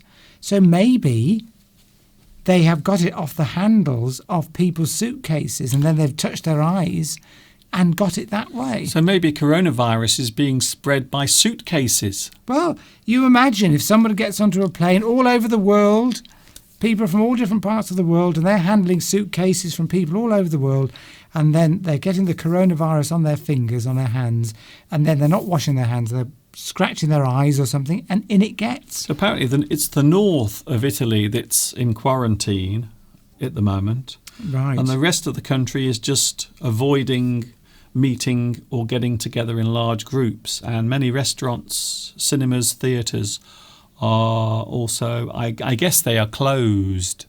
And I would imagine in certain parts of the UK that might happen later on. We were speculating, I think it was on the news, speculating, because Italian people are very tactile. And, this is what we assume, that when Italians meet each other, they kiss, they hug. They do? Maybe that's contributing towards the spread. But that's what was on the news here the other night. Whereas English people traditionally don't. I mean, we shake hands, but when we greet people, we don't hug them. It's something that we never do. But then, on the other hand, in France, people kiss each other. I don't know whether they still do now. Well, I didn't see. It's not spreading that fast in France. I didn't see anyone kiss last year when we were in Paris. I didn't see anyone. It wasn't very gay to me. It looked the opposite. I think when I met colleagues, and I certainly met an Italian colleague in Paris, and she was very tactile towards me, kissing and whatever, which to us British people is a bit unusual, although not so much now. What? People do tend to hug more. We're more tactile than we used to be. We used to be very frigid, you could say. Really? I would say Italian and French people would describe British people as being very reserved. Well, we shake hands here. We do, but that's very formal, isn't it? Yes, and I think hugging and cheek kissing, when I say cheeks, I mean on the face. I think a lot of people do in this country also kiss on the cheeks. To be honest with you, I always feel uncomfortable. I don't like it. I don't like personal contact with people I don't know. I don't like hugging people who I don't know. I don't like kissing people I don't know on the chin or cheek. You don't even like kissing people you do know. No, not really. Well, Christina and also Saturino has said, and Maria and Christina have said that the coronavirus has been shown to survive for quite considerable periods of time, 9 or 10 days on a surface, which of course is when the common cold and flu virus is dead quite quickly, certainly within 24 hours. And if you expose it to the sun, the ultraviolet rays will destroy it quite quickly as well. Yeah. So that's probably contributing towards the spread, is the fact that it's obviously can survive quite well exposed to the air. I'm wondering how long it will be before we have a reality TV show with people in quarantine. So a little bit like Big Brother, but they will call it Corona Big Brother or Coronavirus Big Brother. And so they'll have people in isolation, but they'll let us watch them in isolation as they try to get over or to recover from coronavirus. It will happen, trust me. Everything is now shown on television. We have naked people on our television here in the UK. There is a show where people try to find their perfect mate, and as a way of showing the other person, they actually get them to take all of their clothes off, and they show everything on television. Everything. So that gives you an idea. Disgusting. So Steve was just saying that British people are very bashful and shy, but actually we're not that shy, because quite a few of us are willing to go on television completely naked, and they show everything on this TV show as well. They're not even that attractive. Well, they're not even that attractive. I don't mind seeing a naked body unless it's somebody attractive. And quite often they have men and women, and sometimes the camera gets very close. Oof. I can't believe it. I'm shocked. Yes, people are saying that in some countries people are starting to greet each other in different ways, maybe adopting the bow as they do in Japan. I think the bow is very good. I think they should do bowing. So you can bow as you go up to your colleague at work or your friend, or you can say, hi, hello, good morning, everyone, good morning, good morning, I everyone. think just a hi, just a hand wave's fine. Yeah. Or a thumb. All right. No, that's no good. All right. You can't do that. That's a bit lowbrow. All right. I would say that if you do a thumbs up, I know President Trump likes to do that a lot to people. All right. But if you did that to business colleagues here in the UK, it would be perceived as you being not particularly sophisticated and maybe somebody you wouldn't want to do business with. All right. But if you just went like that, I think some people are sort of doing that, aren't they? I thought they're doing that. I've seen that on the television. I thought they're using their elbows. But I think that's dangerous because if we're being told to sneeze into our elbows, so if you do that to somebody, you're going to pass the infection on. You don't want any contact. Well, as long as they don't put their face in there, they're not going, hello, hello. I've sneezed in there, by the way, Mr. Duncan. That's all right. Whatever you've got, it's mine. Hello from Ecuador. Hello. Vinicio? Sorry, I don't know. I'm very bad at pronouncing names. They are, yes. I feel like I'm on a train or something. It's slowly running out of steam. It's coming to a stop. Yeah, somebody said in Italy they've got a very high proportion of people over 65. Yes, I've heard that as well, which of course people over 65 are the most vulnerable to this particular infection, just as they are to flu. That's it. As well. That's why I was so worried about Steve when he was feeling unwell on Friday. I thought, oh, well, he's in a danger group, you see. The vulnerable group, Steve, is there, definitely. He's got 1 foot in the vulnerable area, I think so. So I was very worried. I was worried that Steve might be coming down with something, but fortunately he's better. My voice has gone a bit hoarse, Mr. Duncan. I don't think I'll be able to stay on for much longer. There was a movie called Outbreak, says Christina. Was that the one with Dustin Hoffman? I'm not sure, about a virus. But I didn't think it would really happen. Blimey. Imagine if all the disaster movies ever made all came true. Yes, well, some of them have. Yes, well, here's one, yeah.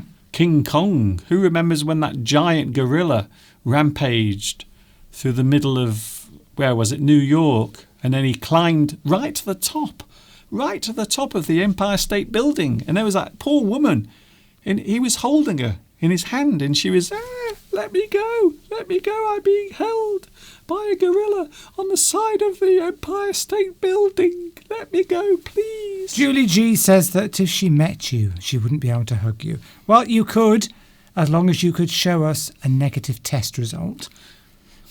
Maybe that's what we've got to do from now on. Maybe when you meet somebody, you've got to show them your latest coronavirus test result. That's not the only test either. Hello, just show me your test result. Yes. Oh, fine, give us a hug. There's a whole list of tests, especially if you're dating nowadays. So if you're dating someone and you meet someone for the first time, quite often you need to see all of their medical records to make sure they don't have any of those. Oh, Statch Kunix says that they're going to kiss you safely online. Safely? Because the viruses can't travel. Oh, I see. You can send me.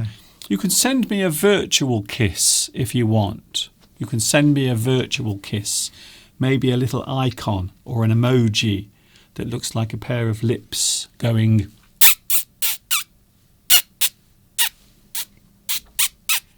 Well, Mr. Duncan, I'm going to go shortly. Okay, well, see you. Bye. Okay, off you go. Or shall I stay to the top of the hour? Oh, for crying out loud. How long do you want me to stay for? Well, I'm going to have my little prefix game in a moment. Oh. Are you excited? Slightly. Well, there's a lot going on, so we have some prefixes. What I'm going to do is show some sentences, and you have to guess what the prefix is. But I will make it easy, of course, so I will be showing you some of the actual prefixes. So this is what a prefix looks like. I have a feeling it might be in Steve's way, So I'm going to move it slightly. There we go. I'm so thoughtful, don't you think so? I'll stay until the top of the hour. So you can see here on the screen, Steve, there are some prefixes. So these are prefixes that often come at the beginning of words. So they change the structure or the meaning of the word. So you can have a reverse meaning, for example, or maybe you are expressing the quality of a certain item, or maybe its appearance, the way it looks. So you can see here there are quite a few prefixes on this list. I will try to get that right. Pre means before, doesn't it? So you have in, un, omni, uni, super, non, ultra, sub, multi. There are more, of course. There are other ones, but these are the ones I'm going to concentrate on today. So in a moment, I'm going to show you some sentences. And what I'm going to ask you to do is tell me which prefix and also what the word is as well. So I'm going to make it a little difficult. I'm always accused of my little quizzes being too easy. So I've made today's very hard. It's very hard. So that's coming in a moment. Mr. Steve, would you like to go and have a rest? I think I will. And also, would you like to go and get a cup of tea ready and also a hot cross bun, because this afternoon we are going to sit and watch some episodes of Columbo. Can I just make one final point from where I go from Maria? Okay. In Italy, is saying that they've counted exactly the number of infected people, but in other countries like the United States, they're not doing that accurately, and that is true. They're not testing enough people in America, so there could be far more cases than are being reported. Yes. So anyway, keep safe, everybody, and hopefully see you all next week. And I hope you enjoy Mr. Duncan's prefix quiz. And maybe I'll see the results of that later. I've put so much effort into this. I even have an introduction for it. I've been busy this morning on my Premiere Pro video editing suite, which is that why you were late on today, Mr. Duncan? Oh, there are many reasons. Of course, you were partly to blame. Me? Because I was so worried about Steve, because I thought you had COVID-19. I really thought that Mr. Steve was coming down with it. Well, I could be. I haven't been tested. Well, you're okay now. Well, yeah, but there are phases to it. Apparently, you get a sort of cold-like symptoms first. Yeah. And then like a week later, you get flu-like symptoms. And a week after that, you get pneumonia. It sort of comes in phases. Okay. Well, first of all, can I put this on your head just to make sure?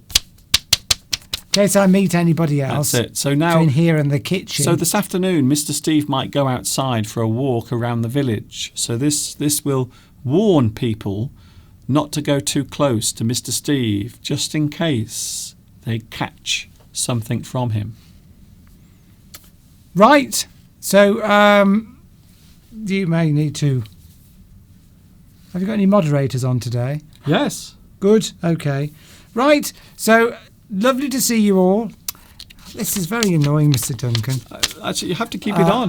That's it. This is, at all times. By the way, if you want to get a printout, you can print this out on your computer. So if you look down slightly, Steve, that's it. Stay still. That's it. So now you can get a screenshot of this, and then you can print it out on your computer, and then you can wear the same thing on your head, and then it will make sure that no one comes too close to you. Are we charging for that? This is part of my service, you see, part of the service. So I'm expecting next year to get some sort of, I don't know, Nobel Prize for medicine or something. So this is all you need. You need just one of these to remind people not to get too close. See you all next week. And ta-ta, Mr. Duncan. I shall see you in the kitchen later. Okay then. Bye. Can you take your thing with you? I can't believe Steve went away to get something to make him look taller. I can't believe he did that. So Mr. Steve has gone, unfortunately. Bye, Mr. Steve. Bye. So we have a little contest, a little quiz before we finish. Over the next 15 or 20 minutes, we are going to have a little contest. Would you like to play along? Well, would you? I hope so. I really do hope so. Where is the intro? I can't find the intro. Where is it gone? Oh, there it is. I've found it now. So here it is. Here is the intro to something that is so incredible. So tell your friend, shout out of the window, tell everyone that now we are going to play the prefix game.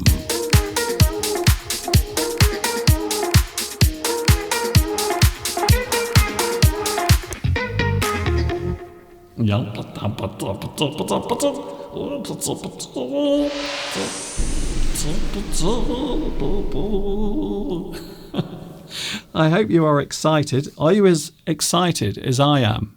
I'm feeling so excited at the moment. So here we go, the prefix game, and it's quite easy to play, although for some people it might be hard, because I have been told, I have had people complain and say, Mr. Duncan, some of your contests and your quizzes are too easy.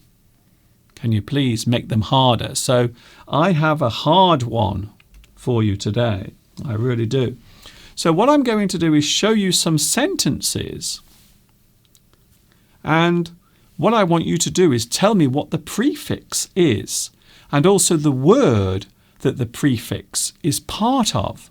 Oh, so as we play along, I'm sure you will get the idea of how we play it. So you will slowly see what will happen in the game. So I will show you a sentence. What I want you to do is look up there. You will see lots of prefixes, and I also want the word as well, the missing word that goes with the prefix. Are you ready? Are you ready to play our super duper game called the prefix game?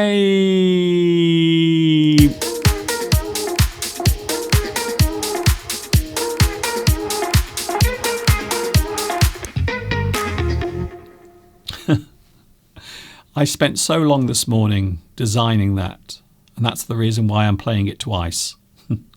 Because I wanted to show how much work I had put into it. So here we go. The prefixes are on your screen now, and here is the first sentence. What you have to do is tell me what the word is, including the prefix. Oh, Mr. Duncan, you are so naughty. Here it is now. Here it is. And I will put the list of prefixes on the screen as well. So here is the first one. All you have to do is tell me what the word is using the prefixes. It's as simple as that. So there is the first one. I can't believe it. That's what? I can't believe it. That is what? What is it? What is it? I can't believe it. That is something. But what is it? What is it? What is it? What is it? I can't believe it. That is... But which one? Which prefix is it? Which prefix could it be? It's a hard one. I can't believe it. That is... Any idea? Anyone? Anyone? Does anyone know? Time's up. Time is up. So, what is it? Who is it? Where is it? Why is it? I can't believe it. That is... And don't forget, you have to use one of the prefixes that is on the screen right now. Or of course, sometimes you might be able to use two prefixes. So maybe there are two possible answers. Ooh, I'm so naughty. I can't believe it. That is... Well, you have a choice of two answers. I can't believe it. That is...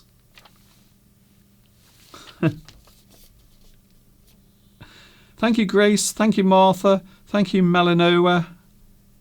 That is incredible. Incredible. That is incredible or unbelievable. So you can see incredible, unbelievable. And you can see we have the prefixes there on the list. So I can't believe it. That is incredible or unbelievable. So you can see at the start of those words there is a prefix. Incredible is defining the opposite. So you are showing the opposite there. So incredible means not credible, something that is unbelievable, something that you can't accept as being real. Incredible or unbelievable. So that is the first one. I hope you enjoyed that. So that is the first one. Here is another one, because I like to keep you guessing. I hope you don't mind me making your brain heat up on a Sunday. I know a lot of people like to rest on Sundays. Thank you, Mr. Pheasant.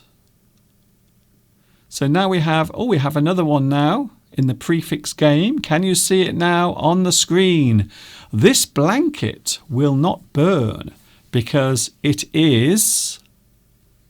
What? What is it? Because it is... What is it? What is it? This blanket will not burn because it is... What? What is it? This blanket will not burn. I will give you a few moments to put your answer. This is what? This blanket will not burn because it is what?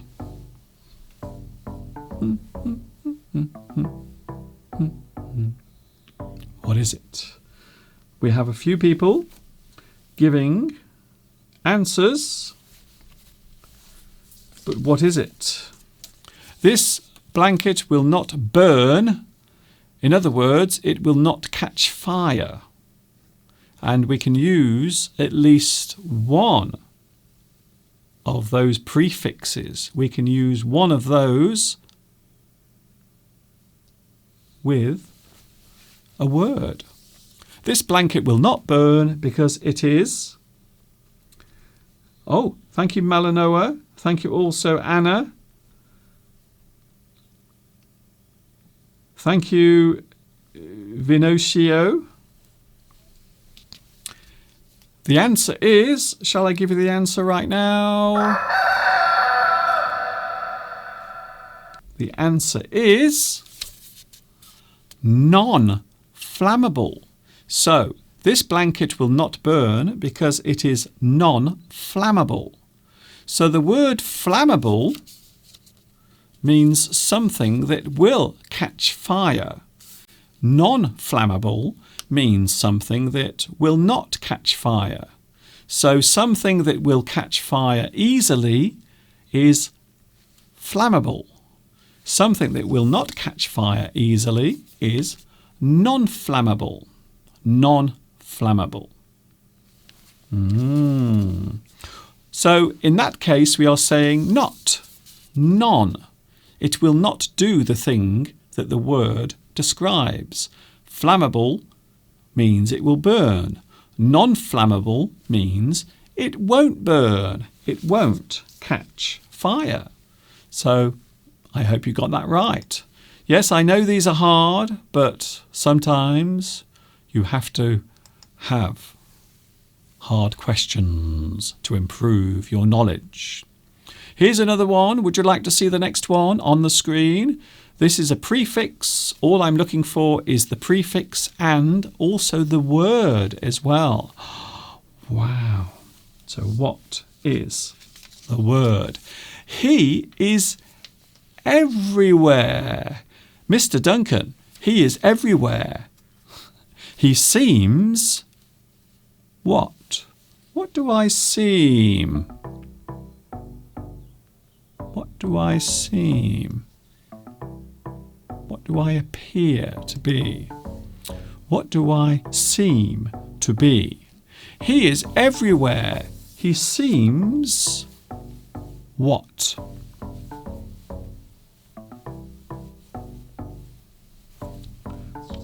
What do you think it is? He is everywhere. He seems...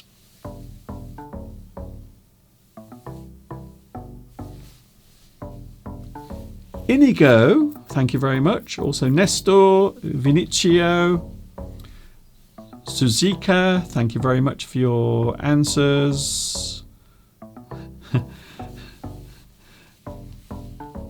Superman, yes, he could be Superman. He could. You're right.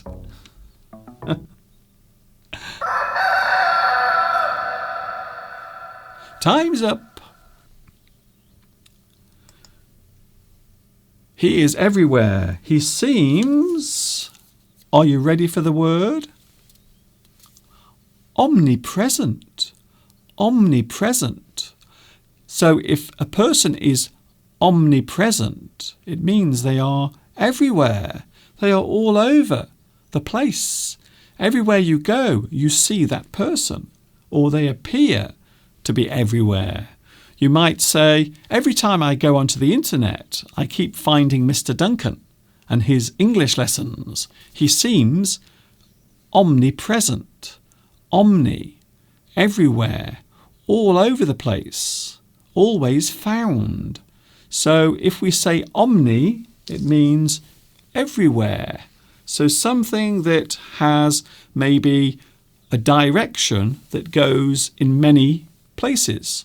So maybe not just one direction, but many directions. Omni, omni, omnipresent, all over the place. He seems to be everywhere, everywhere. I hope you enjoyed that. Here's another one. Oh, I like this one. Here's another interesting one. This sponge is what? Now think of the sponge. Think of something that you use to wash yourself with. It has a certain property. But what is the property? Something that it does very well. What is it? What is it? This sponge is... What? What is the sponge? What is it? It has a certain quality, a certain thing that makes it very special. This sponge is what? What is the sponge? And as I said, you can pick one of the prefixes there. But which one is it? Which one is it? In fact, there might be two answers for this one. There might actually be two answers. So you might have more than one choice. Ooh. Thank you, Vinicio. Thank you, Anna Picha. Thank you, Palmyra. Something that's omnipresent sounds very formal. Yes, but quite often we will use it. Religious people might say that God is omnipresent, is everywhere. Nestor, thank you very much for your answer as well. Time's up.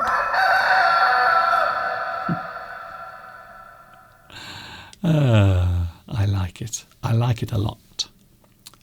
So, from our list of prefixes, we can say that this sponge is super or ultra absorbent. So this sponge is super or ultra absorbent. So in this sense we are saying it does something, but it does something very well. It does it really well. It's good at this. Very good. It's very good at this. It is super. It is ultra absorbent. That means that it will soak the water very easily. It has very good properties for absorbing things. This sponge is super or ultra. In this sense, the word ultra means very, very, very absorbent. And that was that. Here's another one. Go round the corner. There might be a space to park at the what? Ooh. Go round the corner. There might be a space to park at the what? Go round the corner. There might be a space to park at the what? Where do you sometimes park your car? When you park your car, where do you sometimes put your car? Where do you put it? Sometimes, especially when you go to town. When you go to town, when you go into the town to do your shopping, you might park at the what?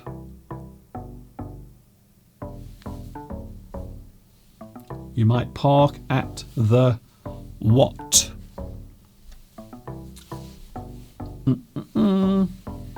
So think of a place that you can park your car. Think of a place. But maybe the place has many levels. So not just one level, but maybe many levels. So I'm giving you a clue there to the answer. A little clue. Go round the corner. There might be a space to park at the what? So you can park on many levels. Many levels. Maria, you are very close, Maria. Very close. Very near. Oh, not so many people getting this one. Oh. Thank you, Connell. I see Connell. Thank you very much. Also, Christina. Belarusia says, it's not easy. Sometimes learning is not easy. I will give you the answer. Would you like the answer right now? Okay.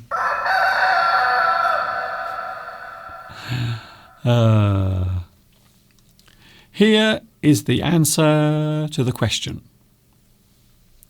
Go round the corner. There might be a space to park at the multi-storey. Ooh, the multi-storey. Or, of course, you can say multi-storey car park. So when we say multi-storey, what we are actually saying is something that has many levels or floors.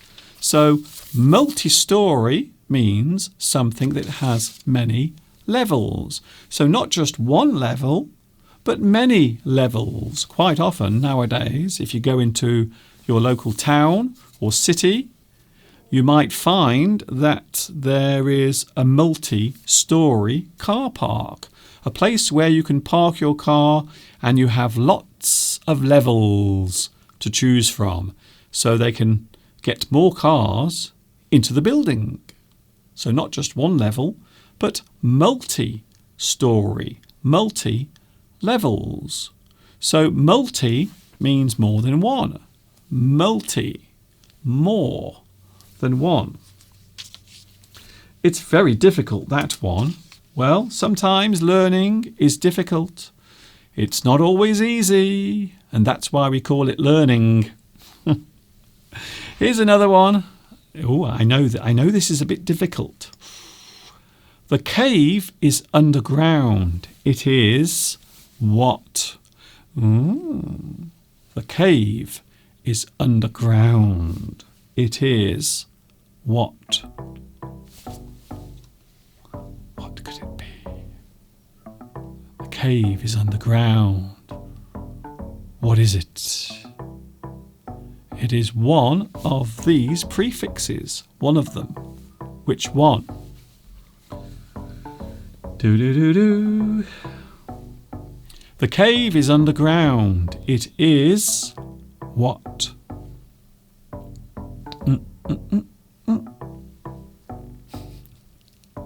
By the way, good afternoon from the UK. If you just joined me, yes, this is Mr. Duncan for a few more minutes doing my super duper live stream, and then I will be gone. So we are now playing the prefix game. You have to find the prefix. So find the prefix and also give me the word as well. Ooh. The cave is underground. It is what? It is what? We have some correct answers. Isabella says invisible. I like that answer, by the way, because if something is hidden, of course it is invisible. So yes, I like that. I like that. It's not the answer I have on my paper. It's not the same one, but yes, that is a good answer. I like that. Nice one. So what is it? Time's up. What is it? So we have a choice of prefixes. But which one is it? The cave is underground. It is... Oh, thank you very much. Quite a few people have got this one right. Well done. Subterranean. Subterranean. Underground. So sub means under. Under. So anything that has the prefix sub is under. For example, submarine.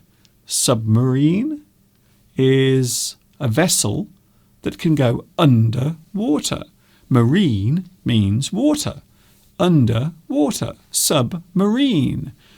So if we have subterranean, well, terrain means ground. Ground.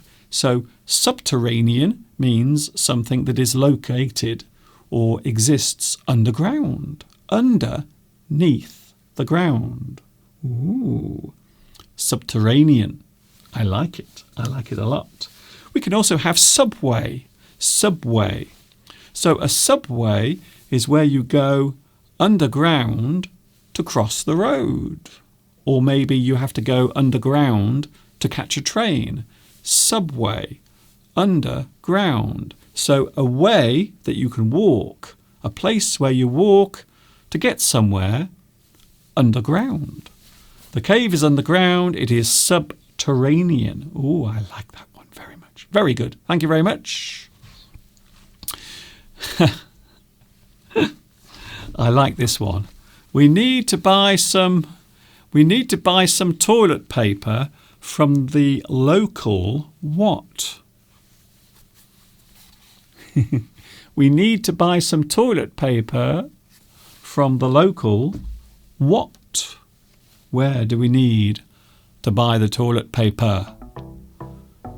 But please, if you are buying toilet paper, please don't fight over the toilet paper. There is plenty of toilet paper for everyone in the world.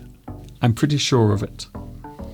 So we need to buy some toilet paper from the local what? Let's have a look, shall we? Does anyone know the answer to this? We need to buy some toilet paper from the local what? Some answers coming through now. Thank you very much. Thank you, Mala. Thank you, Christina. RHS. Thank you also, Francesca. Thank you, Dajudex, microbiologist. Hello to you. Is it your first time here? Hello, Tri Huang. Hello, Grace Chin. Christina. Thank you very much for your answers there. Good.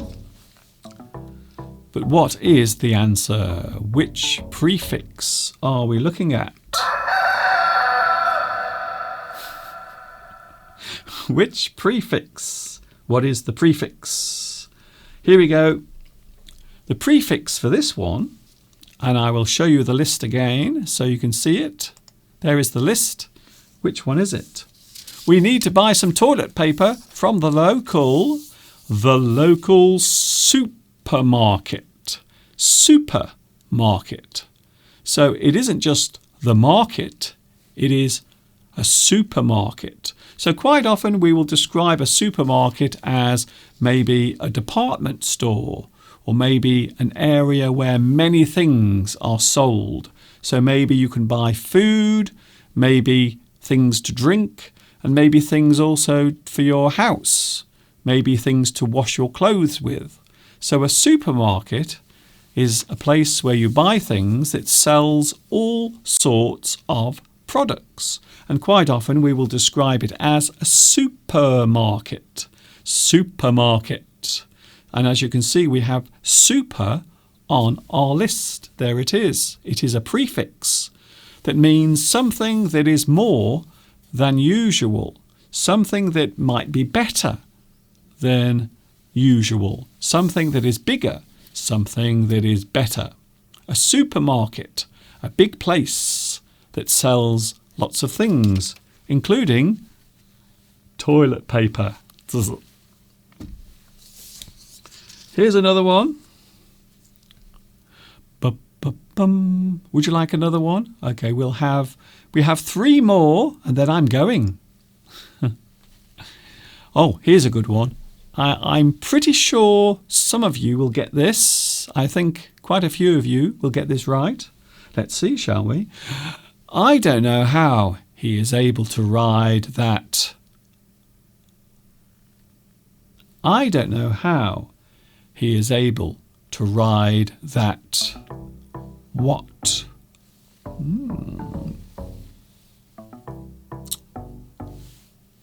Which one?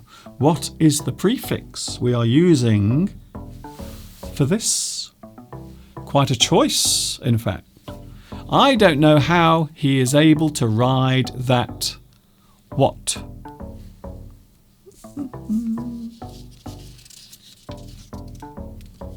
I don't know how. I don't know how he is able to ride that. What?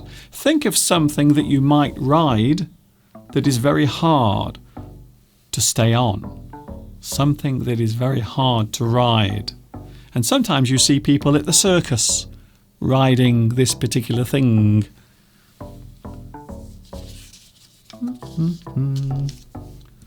I will give you a few more moments because I know that there is a delay on the live stream sometimes. So I know that there is a delay sometimes on the live chat. So I will give you a few more moments and then I will give you the answer. I don't know how he is able to ride that. What? Something that is very hard to ride. Something that you see at the circus. Quite often you will see maybe a circus performer or maybe a person in the street might be riding it. And it's very hard to ride. But what is it? What is it?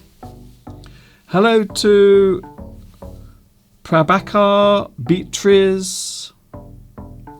Hello also Noemi. Thank you very much for your answers. Oh, quite a few people are leaving answers now to this one. I don't know how he is able to ride that. What? What can he ride? Or maybe what can she ride as well? So, maybe it's a lady riding this particular thing. Because, of course, it is International Women's Day. Hello to all the women watching. I know I have a lot of admirers of the female gender. What is the answer? Time's up.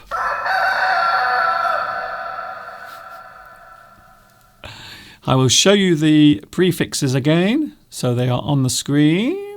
Bing. I don't know how he is able to ride that. What?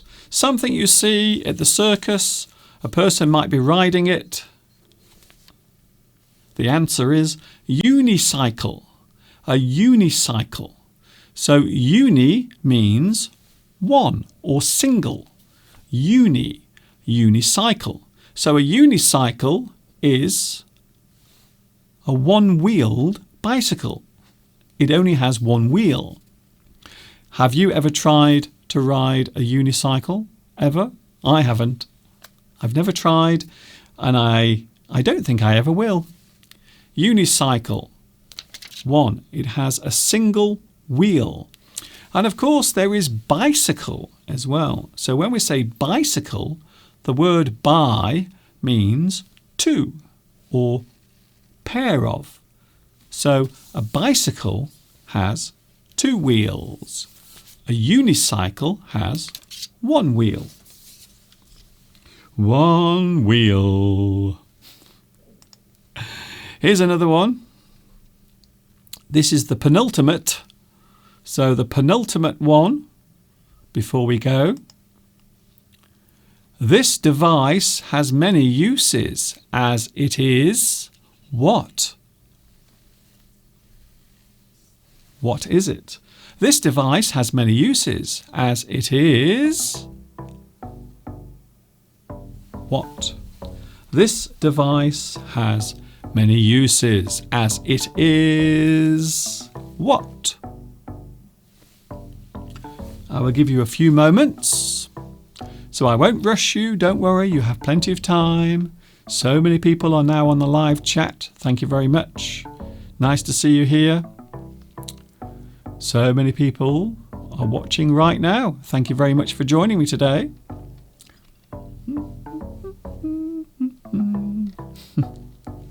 But what is it? This device has many uses as it is what? Does anyone know? Thank you, Rose Red. Rose Red, thank you very much for your answer. Also Beatrice, Prabhakar, also Noor, thank you very much. Maria is going now. See you later. I will be back with you on Wednesday, by the way. Back with you on Wednesday.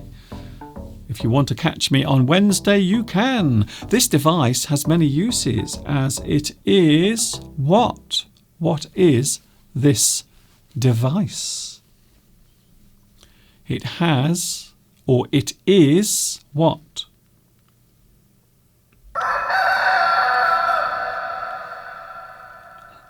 What is it? Bing. This device has many uses as it is multifunctional. Multifunctional. So you can see we are using multi. Again, there it is. Multi. Many. So this device has many uses as it is multifunctional. So if something is multifunctional, it means it has many uses. It can be used in many ways. It is multifunctional.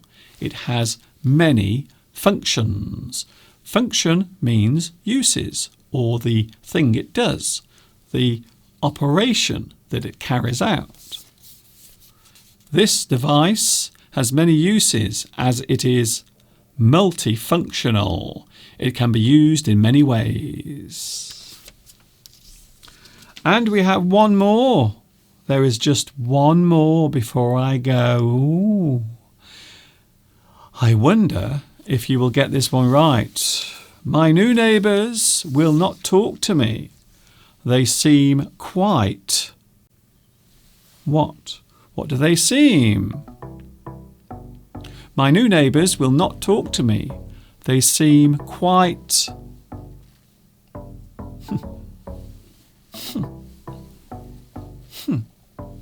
What? What do they seem?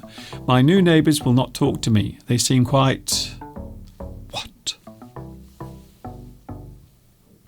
Rolfie. Oh, I think Rolfie is going. See you later, Rolfie. My new neighbours will not talk to me. They seem quite... What? What do the new neighbours seem? How do they appear? What is their manner? How do they treat you? They seem very...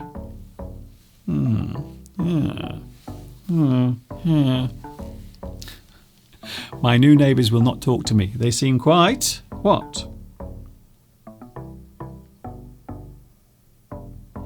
Thank you, Noemi. Thank you, Luis. Luis Mendez is here today. There is a big cycle race taking place in France. Is it from Nice to Paris, or is it from Paris to Nice? I know there is a big cycle race taking place today in Paris, or in France, should I say, over a long distance. My new neighbours will not talk to me. They seem quite...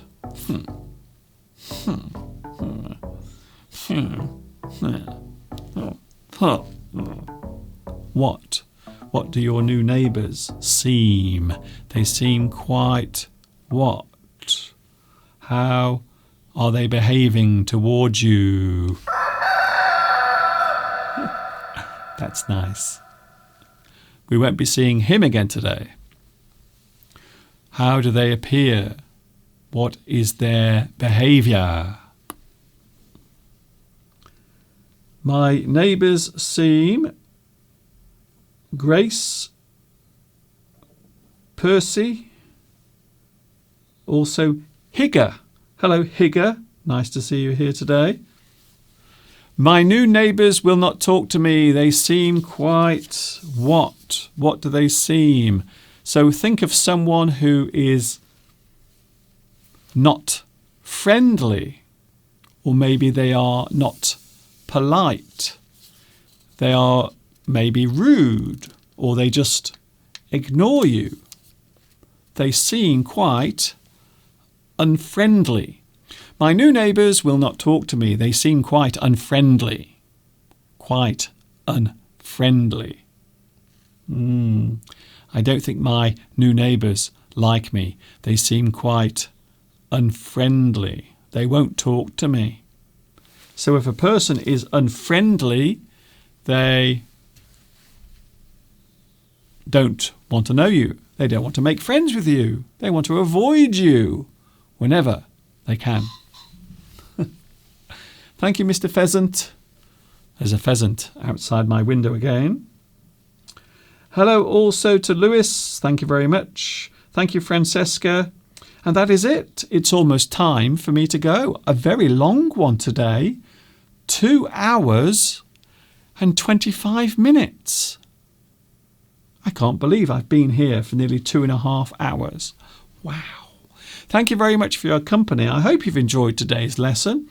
A lot of things discussed, a lot of things talked about, and also many things talked about on the chat as well. Thank you very much for your company today. I always appreciate you being here. It is nice to see you here today. Thank you, Palmyra. Bye, teacher and classmates. Can everyone please stay healthy? I think so. Maria or Maya says, we can also use the word impolite.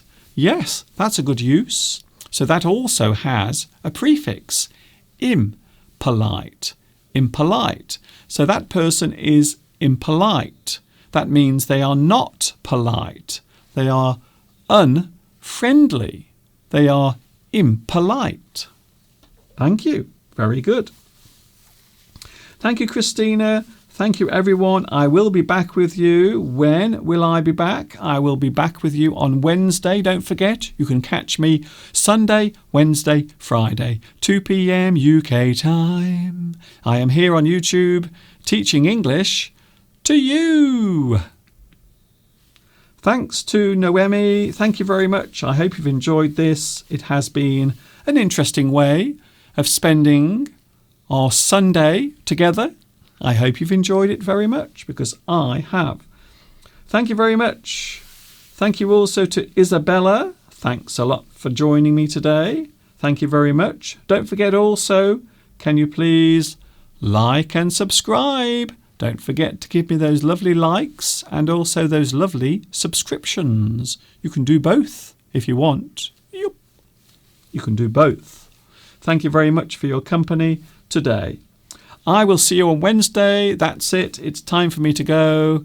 This is Mr. Duncan in the birthplace of English saying thanks for joining me. I hope you've enjoyed today's live stream. It has been a big one at nearly 2.5 hours. Wow. And of course, until the next time we meet here on YouTube, as Mr. Steve's head falls off, Mr. Steve has just lost his head. Poor Mr. Steve. Wednesday, 2 p.m. UK time, I will be back here. And of course, until the next time, you know what's coming next. Ta-ta for now.